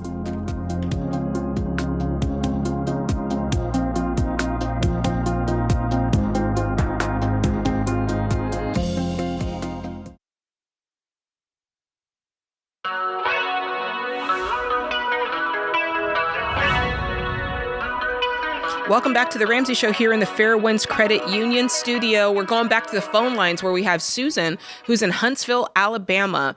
All right, Susan, you're on the line. How can we help? Hi, how are y'all? Doing great. What's up? Good. I'm excited. Y'all are my favorite hosts. So Yes. We're gonna clip that and send it to our colleagues. Don't tell Dave. We're just needing some help navigating our debt. We have about $37,000 in debt, and that's including like car debt and credit cards. And we started in January listening to y'all and trying to attack those debts, and we're down $5,000 in the credit cards already that we've paid. Great. But every time, it just seems like every time we have that $1,000, like life is happening, and we both needed new tires, and like our fridge went out last weekend, and we didn't have the $1,000 saved back up. So it felt like a sin, but I had to go put it on a Lowe's credit card. So now it just feels like we're adding to, it feels like we're just taking 2 steps backwards. So anyways, I just feel sick knowing we're further into debt now than we were. And it just makes me nervous, not feeling prepared when things come up. So I just wondered if y'all could help me navigate that. Yeah. So here's what I want to say. Part of, and we can do a better job of saying this, but when you decide, hey, you know what, I'm going to work the baby steps. I'm going to do this thing. I'm going to pay off the debt. I'm going hard into this. Almost the number one thing that you need to do next to budgeting, the number one thing you have to do is you have to look yourself in the mirror and say, I draw a line in the sand. I don't borrow money anymore. I do not borrow money anymore unless I'm like John Q and my son is in the, remember that movie with Denzel Washington? Oh, yeah. But you see what I'm saying? I draw a line in the sand and I just don't borrow money. And the way the baby steps are, especially baby step 1, it's very unique because it's $1,000 saved. And I get it. In today's world, people are going, you're off your rocker, Jade and John, if you think that $1,000 is going to get it. Mm-hmm. But the way I explain it, Susan, is $1,000 is exactly the amount that it takes to turn on the creative part of your brain. To go, okay, if something happens, I actually don't have the money to do this. What else can I do? And so when you take debt off the table, suddenly you go, well, I don't have to go to Lowe's and buy a brand new fridge. I could go, I don't even know if Craigslist exists anymore, but I could go on Facebook Marketplace and I could buy a slightly used one for the meantime that is maybe $800, but I can scrape together that cash. Yeah. Or $300 and scrape together that cash. Do you see what I'm saying? That is the gritty challenge of the baby steps. It causes you to just turn on that brain and go, okay, what can I do? What can I do? Where can I go? And that's what I want to challenge you from here going forward. I'm not telling you that to beat you up. I'm letting you know that's the way it feels, and that's the way it's going to feel. Everything is going to feel inconvenient. Most things are going to feel like a challenge, and that's good. Like, that's how you know it's working. So from here on out, that's got to be the line. That's got to be the feeling. Otherwise, to your point, it will be 2 steps forward, 1 step back, or 1 step forward, 2 steps back if you don't make that call. So going forward, we got to do that. So when you went, so the $37,000 that you quoted me, is that including the new fridge? Yeah. Okay, great. So now we've got a car. How much of the $37,000 is the car? So we have 2 car payments. One of them is $339 a month. We have about $7K left on it. Mm-hmm. And then we have a minivan for $630 a month with about $27,000 left. Okay. And last time I checked, we're about $9K underwater on it. Oh boy. Okay. And then the credit cards are how much, the rest of it? So the new Lowe's card is $2K. Okay. And then we have about $1,000 on another credit card left. Okay. So the number one place I'm looking is at this $27,000 car, because it's $630 a month. You desperately need that money. Yeah. Yeah? It's hurting bad. It's hurting you bad. And because what's your income every month? So my husband does work a lot of overtime, or he does work overtime here and there throughout the month, so it does vary, but we're bringing in about $4,500 to $5,500 a month. Each month? Yeah. I mean, to have that $630 back, that would be like breathing again. So what my goal would be, and it's up to you how you guys do this, but I would be trying to get out of that $27,000 car. And you're going to have to play this just right. Otherwise, it's not going to be worth it. But you could say, okay, I'm $9,000 underwater. Can I get a loan for the difference? And can I find something that's, I don't know, while I'm at it, can I ask for another maybe $4,000? So I'm 13 in, and I just kind of buy a junker, or I ask for 5,000 more, and now I'm 14,000 in, and I get a junker. And now instead of owing $27,000 to a bank, I owe 14 or 15,000 to a bank. Mm-hmm. I would do that. Okay. And you start driving husband's car, and he drives the junker. Yeah, he drives the junker. I don't know. His is looking rough too. Then you're both driving junkers for a while. And listen to what Jade's saying. Like, I want you to paint the picture of your life right now. You have 2 cars that you can't afford with brand new tires on them. Yeah. You went and bought a $2,000, which is a pretty nice fridge. Mm-hmm. The other side of this thing, if you have like Stranger Things, if you go to the upside down version of this, you have one car with all the same tires on it. You just know, man, we're 6 months away. You have one tire that you got replaced, and it doesn't match the other 3. You have a $500 fridge that you got off Facebook Marketplace, and you shook hands, and that guy said it worked. And you sell this minivan, and you're driving 2 clunkers. A, you don't owe anybody anything. And B, you look around and say, hey, husband, you and I, we want a different life than this. Let's start being intentional and saving money so we can get another car here, a nicer fridge there.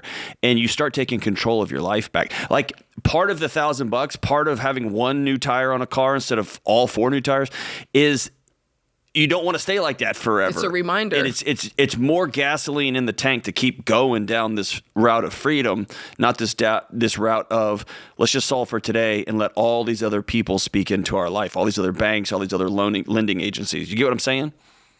Right, yeah. It's not cool for the first year. It's just not. It's miserable. And for you guys, the good news is you're not going to stay there for long. No. You're not there long at all, because once you do this car deal, and instead of paying $630 a month, maybe you're paying $230 a month or $330 a month, you get half that money back. And now you're able to use that money along with your other margin, and you can knock out the $1,000 credit card in 1 month. And then the next month, maybe you're able to knock out the $2,000. Like, you're going to be done with this. I'm saying I think you can knock this out in a year, but this is with you guys working so hard, him taking all the overtime he can get, you picking up extra work, you guys selling everything you can think of. Go through the garage, go through the attic, go through the basement, look at the kids' old clothes. Can I take this? Can I put it on Poshmark? Can I put it on, one of those consignments? Everything you can do, anything you can do to sell something and get this money. This is a 12-month play for you guys if you go hard in the paint.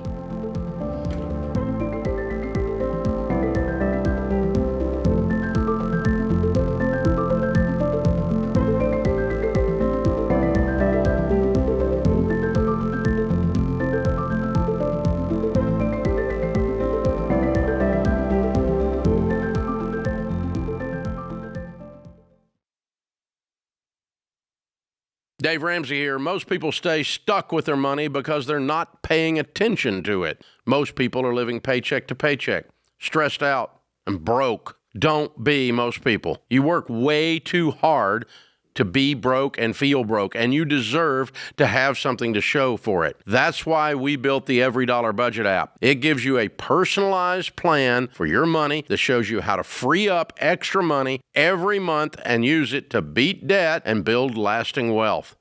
Plus, you get real coaches guiding you through your plan step by step. Look, most people hearing this will just keep hoping something changes, but not you. You're ready to make change happen. Starting now. Go download Every Dollar in the App Store or Google Play and start for free today.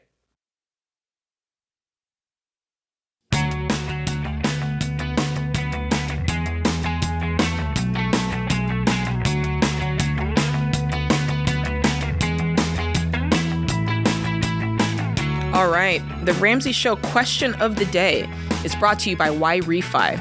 Defaulted private student loans can leave you feeling stuck and overwhelmed, but Why Refi helps you explore refinancing options with a low, fixed rate, and a payment based on what you can actually afford. Visit whyrefi.com/Ramsey. That's the letter Y, REFY.com/Ramsey. Remember, it may not be available in all states. Today's question comes from Greg in Arkansas. How do we determine the best car insurance coverage for our two teenagers?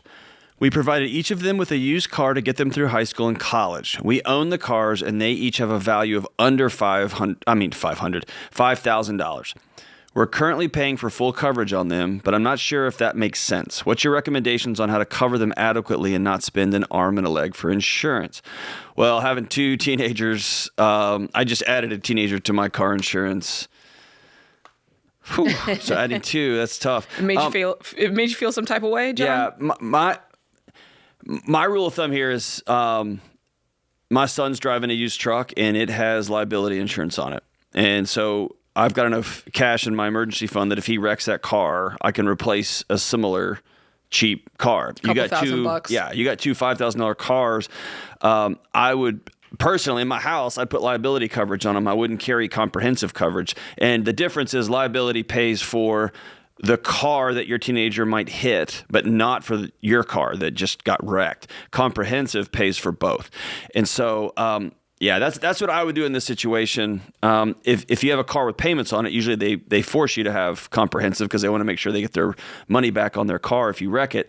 I have comprehensive on me and my wife's cars. They're nicer cars. And so if something happened to them, I want to be able to go get them repaired. But for a couple of cheapo beater cars like you're going to give your high school kid, I'd put liability on it and roll with it. Yeah. And I go through Xander to Yeah, Xander does all my they do all of our insurance, our term life insurance, our car insurance, everything. Yeah, they'll find you the best rates. Very, very good. Let's go to Casey in Dallas, Texas. Hi, Casey. How can we help? Hey, hi, first off. Hi. Hi, Casey. So me, wife, two toddlers moved in with her grandmother to pay off debt exponentially fast and start saving. And now we have an expecting third in the middle of July and looking for some advice on a reliable family car. We just paid off all of our credit card debt, still some student loans left. How much student loans left? How much debt total left? 12.2. $1,000?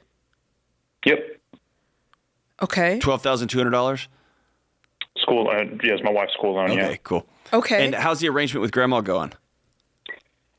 Great. I mean, we had to swallow the humble pill, we lose some personal space, had to get a storage unit to throw some stuff in, but it's honestly been a huge blessing. How long are you going to do it? Well, that's the question of the day for me, but for now it's to finish paying off the school loans, hopefully save up enough for a family car, then start saving for a house. Oh, that's a long timeline. That could be a minute. How much money do y'all bring in? So I bring in so I have a day job and I do freelance photo and video work, and I bring in about $4,500 a month. Okay. And is mom home with kids, or is she out working in the workforce? Mom home with kids. She caretakes us on the side, and she brings in about an extra $400 a month. Okay. So if your initial question is how long should we continue to do this, I think that I would aim to, because how much have you paid off so far? You've got $12,000 to go. How much have you done up until this point? And how long did it take? So we moved in December 1st. As of 3 weeks ago, we paid off $13,000 credit card debt. Okay. I'm going to tell you what I would do. I think that I admire when people are willing to sacrifice to win.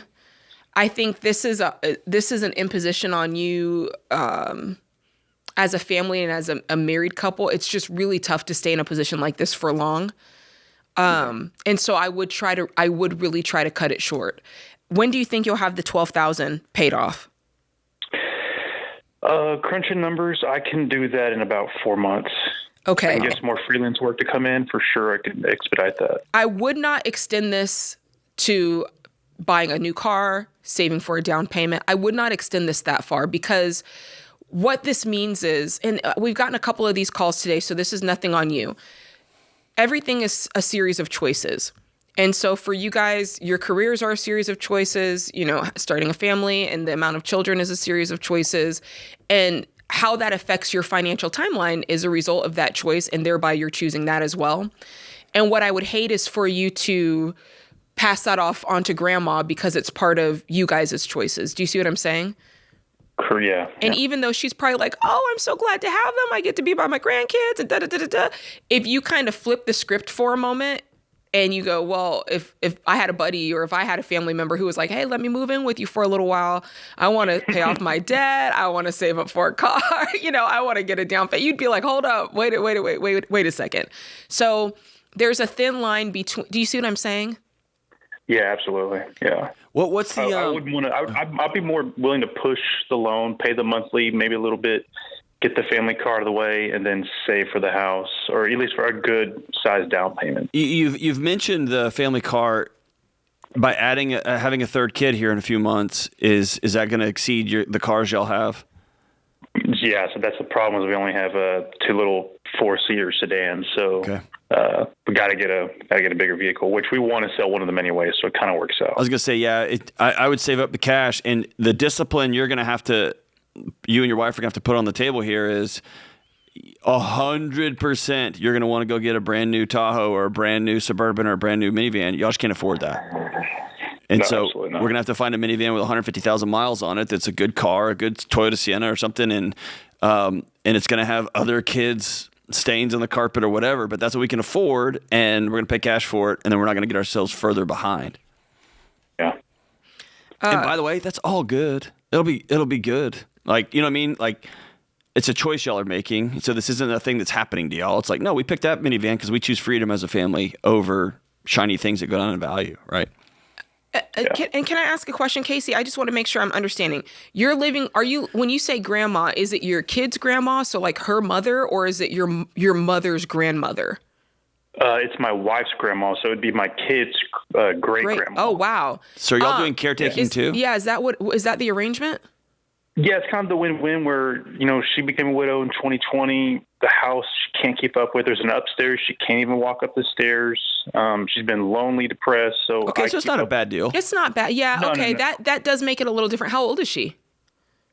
She'll be 80 this year. Are you expecting to inherit this house? No, we do not want it. No, absolutely not. There's a whole, no.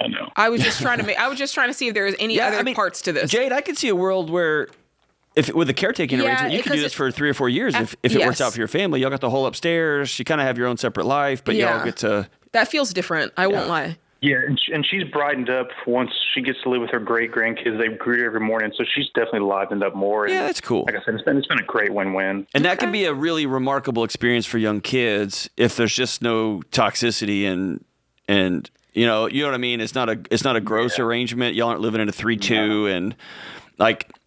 It's everybody's got some space, but also everybody's involved in the caretaking stuff. That can be pretty amazing. I think that is good. You know, I'm going to go back on my ruling here, and I'm going to say that I'm okay with this as long as you guys are okay with this. It sounds like she's being served. It sounds like it's a good thing for your family. And for that reason, I would write it out, and I'd go back, to your original plan of saving for a down payment. You know, it's funny, John, financially, multi-generational households, a lot of times we're kind of like, get out of that. But that used to be the way. That was the only way. That was the only way. The only way, is you group up with your folks, and you're right. It's so good for kids. It's good for kids, good for grandparents, but you just gotta structure it and do it the right way. Yeah, no enabling.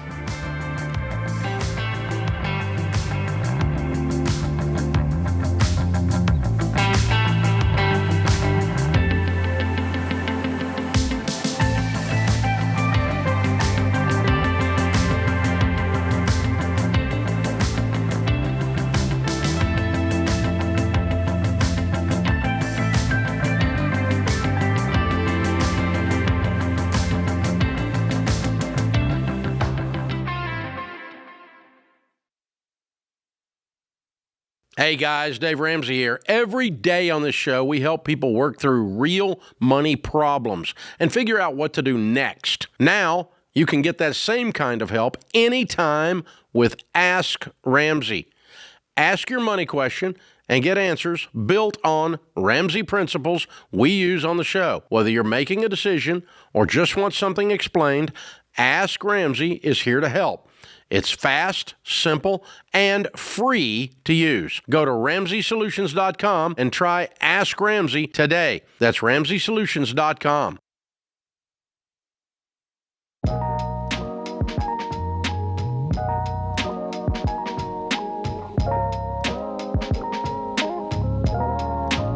So if you're working the baby steps, the best and fastest way to do it is by using EveryDollar. Trust me, it's more than just our budgeting app. Now the plan is built right in, baked right in. I love that. You can track your progress, plus get personalized recommendations and coaching for your situation that'll help you free up more money and work the plan even faster.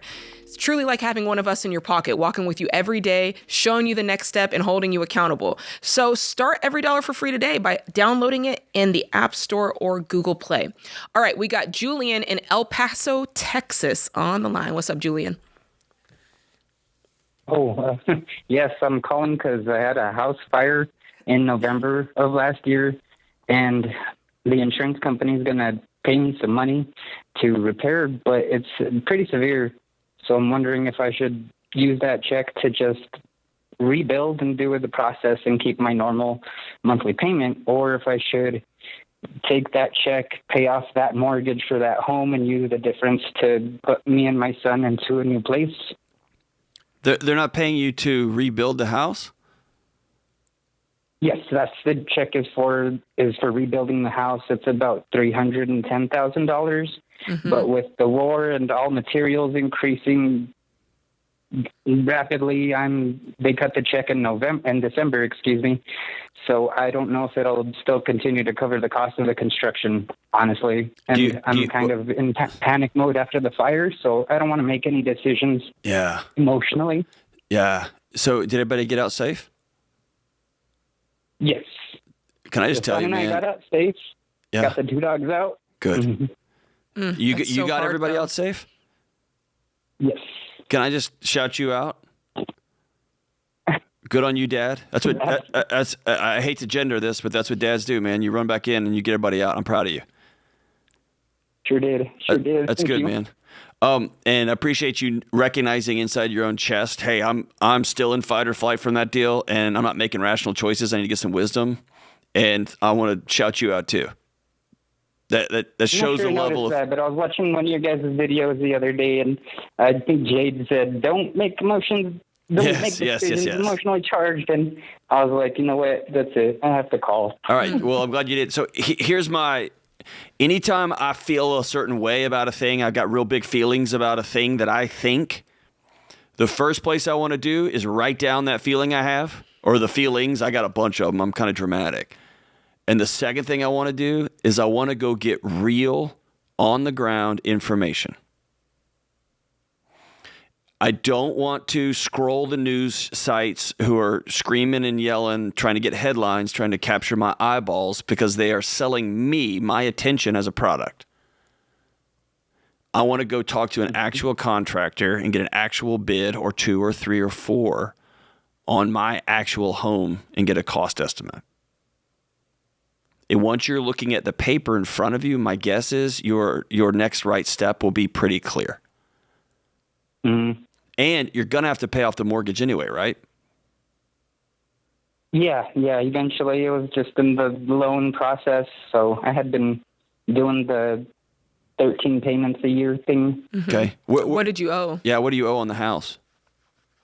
I have it's under 100,000. I've gotten it under 100,000. So where y'all living right now?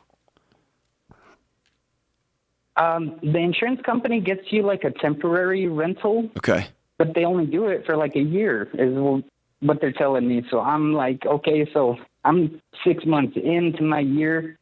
My construction hasn't started because your contractors haven't done a lot of the pack out of my belongings and things that they're supposed to do.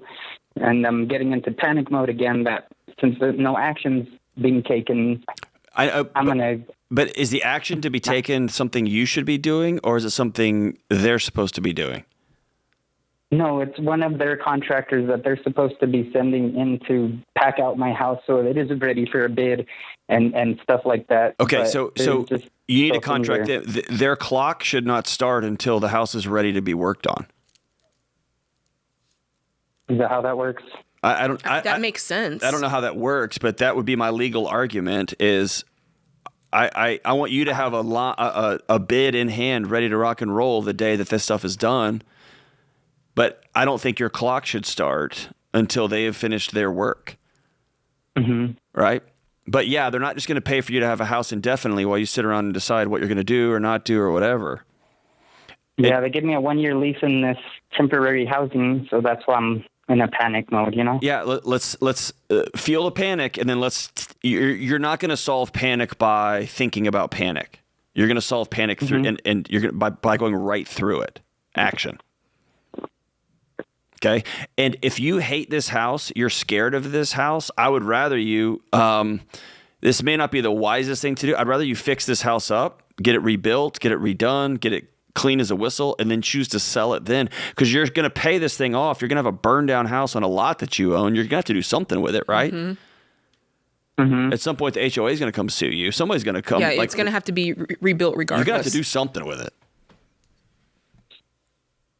And so what I would hate for you to do is to take this money, go buy something else, be responsible for 2 mortgages, and then get a bill from the city that says, hey, you got to go deal with this burned out home. You can't just have a burned out house in the middle of a neighborhood, right? Yeah.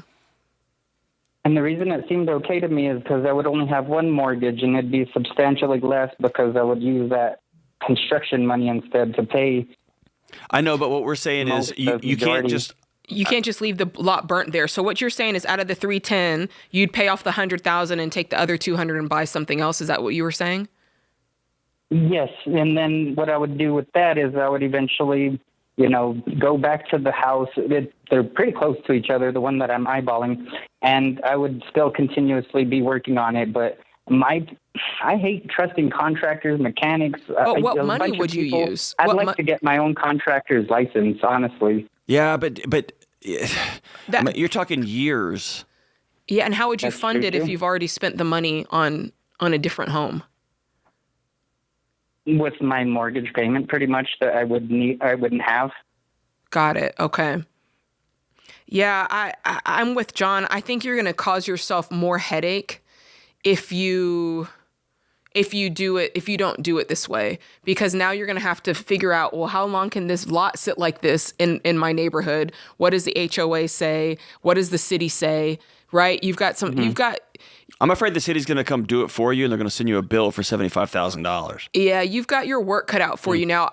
I don't even know if this is possible. So this is something you could research. But if you're like, hey, I'll clean off the lot and I'll get it fresh. Can we sell the lot and not you could do rebuild? that. Right. Sell it to a developer. Yeah. And then if they give you, I don't know, $100,000 for the lot, you take that and that makes you clear with the mortgage company. You see what I'm saying? And now you can take. I hadn't considered that. That's where my mind is going. But again, you're going to have to research and make sure that you have the ability to do that. I don't see why you wouldn't, but just do some due diligence on that. But it seems like you don't want to live there anymore. And I totally understand that. Let's just get creative on how to do that, and you not be stuck with a problem later on. Does that make sense? Mm-hmm. But you're not. The meta of what we're saying is you're not working with real information, and I want you to go get. I want you to do the work to go get real information. And you can say I don't trust contractors and whatever. You're gonna have to deal with contractors. So call a couple of friends that you respect, and find a guy that or a company that you trust or that they trust, right? Mm-hmm. And find out how much it would cost to raise the bill, like this house to the ground. Call a couple of real estate developers and ask them how much they would pay you just to walk away from the thing. Okay. Right. I only felt like I was locked into like those two options, and then this is opening up a lot of ideas for me. Good. But I want you to listen. Stop thinking about ideas and start getting after it. I think when you get some real data and some real information in front of you, you might find that you can fix this house. And by the way, get it all back up to code, the wiring, everything, get it all perfect how you want it. And it might cost $150,000, and you might still have a bunch of extra money laying. Who knows? Who knows what the deal is? The point is you've got lots of options. Yeah. And I'd be on the phone with my insurance company about them following through with their responsibilities.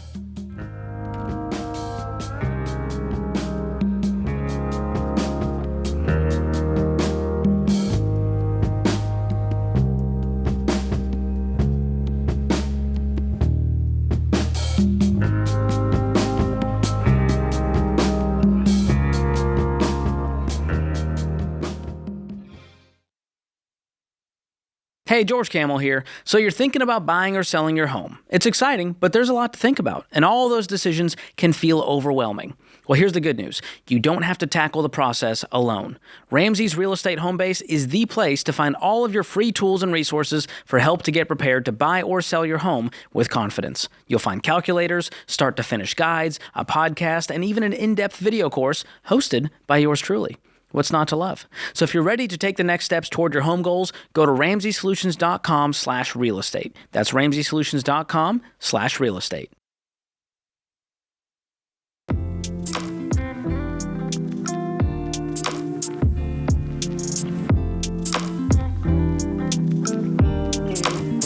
All right, our Ramsey Show scripture and quote. 2 Timothy 2:1-5, also known as 2:15, says, "Do your best to present yourself to God as one approved, a worker who does not need to be ashamed and who correctly handles the word of truth."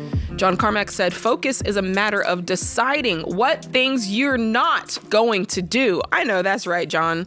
And I'm sitting by my friend Jade, Also otherwise known known as Jade. Listen, when I said it, it gave me 2 Corinthians vibes, and so I needed to say it back the right way. I'm big into reading the Bible. I love need it. to stop. I do read it, I promise. And I also know how to say numbers. I love 2 Corinthians. All right. Sean is in Spokane, Washington. Sean, please get us back on track. How can we help? Hey, Jade, John, pleasure to be talking with you. You too, man. The crux of my question is trying to really understand Stork mode. Ooh, you got a kid coming? Yeah, I do. Yeah, we are expecting. Congrats. That's exciting. Yeah, baby is due in October. Are you doing all right? Is it baby number 1? For me, yes. Okay. So you're feeling it. This will be baby 1. Hey, all right. Can I just tell you? Yeah. Your panic is real. Your fear is real. And I'm telling you, on the other side of this thing, like another chamber opened up in my heart that I didn't know existed. I did not know love like I thought I knew it. So buckle up, man. It's about to be the ride of your life. I'm excited for you. Yeah, it's all good. Thank you. I'm super excited too. My wife is healthy, baby's healthy, so all those good check boxes are there. Perfect. That's all you can ask for. Good. So how can we help? You want to explain Stork mode, huh? So that means you guys, what do you have going on? You've got some debt? So backstory is 2 years ago, we got debt free. And then last year we were all one income. My wife was working. She finished school. And so now we're back to two incomes. And then now we're expecting.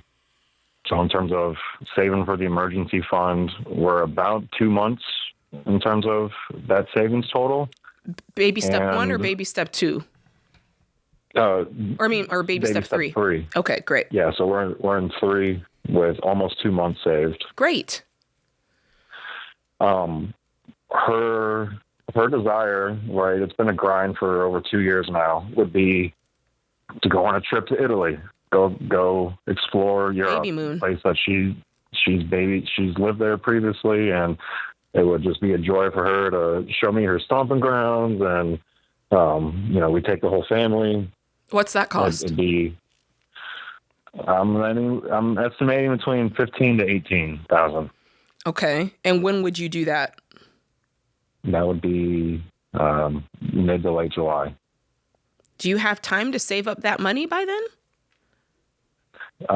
We could cash flow it, and then that means we're not really saving in Stork mode. So I kind of wanted to get an idea of where this whole Stork mode and Stork mode is Stork mode is something we tell folks, like, and I would tell you, especially as a first-time parent, if you're paying off debt and like you have a baby coming in 6 months, you can pause paying off debt and just put cash aside just to make sure if something happens, there's a NICU stay or there's an emergency C-section or something. I've got that.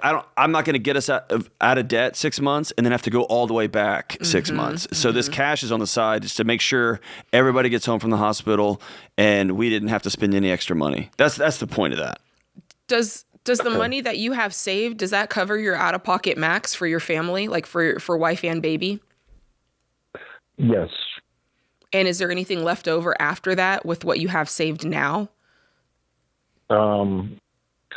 Maybe 10,000. Okay, that's a pretty sweet spot. So. And is mom going to stay at home with the kiddo after, or is she going to go back to work? She'll be going back to work. Okay. So it's not like you're going from one income down to two. I mean, I'm sorry, for two incomes down to one. Correct. Yeah, okay. We both go back to work. Okay. What's your living situation? Are you renting, owning? We're currently renting. Would love to own a home, maybe this time next year. Okay. I think that you have the emergency fund that you need. I'd love for you to get at least to 3 months before you consider this, because then you can officially kind of tick the box and say, all right, we got through the 3 hardest steps. And then if you want to move a little bit slower getting the 6 months, because again, whether you have 3 to 6 months, and this is for anybody listening, you throw several things into the equation, right? It's are both spouses working? If you're single and you're the only one working, yeah, you need 6 months. But if you have 2 working folks, you could opt for 3 or 4 months if you wanted to. Is everybody healthy? And that's the one part where for you guys, it's not that your wife is unhealthy, but she's in pregnancy mode, which means there's a lot of variables there. So I personally, I'm not going to lie to you, I love the idea of if you had 6 months saved, that would just personally make me feel great. Next on the list is, well, let me at least make sure I have out-of-pocket maximums covered and some extra money on the side, just because when you go through pregnancy, hospital stays, there's extra meals that you need, and there's, oh my gosh, I can't believe we didn't buy this one item that we really, really need. Like, right? There's going to be things that pop up. I was stunned. I thought baby went to the bathroom once a day like a regular person. I didn't know they went 400 times, like diapers. Whatever you have budgeted, quadruple it, right? Like, so things like that. It just, expenses come out of nowhere. Yeah, I'm all for trips too. What's you guys' income? What do you make? Combined, about 240. 240. I think that in the parameter of your income, like I said, I'd love for you to get to 3 months of expenses, and I think you probably can cash flow that. And I think that you can cash flow this trip. My thing for you would be, it's got to be, you can't touch the emergency fund for this whatsoever. It's got to be completely cash flowed, and Yeah, and with reasonable spending, I think that's totally fine. Can I ask you one more question, brother? Please. Do you want to go on this trip? It's just you and me and a couple million people listening. I've never been, and it seems dreamy. I am a spreadsheet guy, so I'm like, I don't know. You're thinking about this is down payment money, right? Well, that's just it, right? You look forward in the next year, and it's like, that's 5% of what we're trying to put down on a home, maybe even 10, depending on where we land. So is there a conversation to be had that you sit down and say, I want to go to Italy too? Sounds dreamy, to use your words. Is there a possibility that we wait till the little one is 18 months old?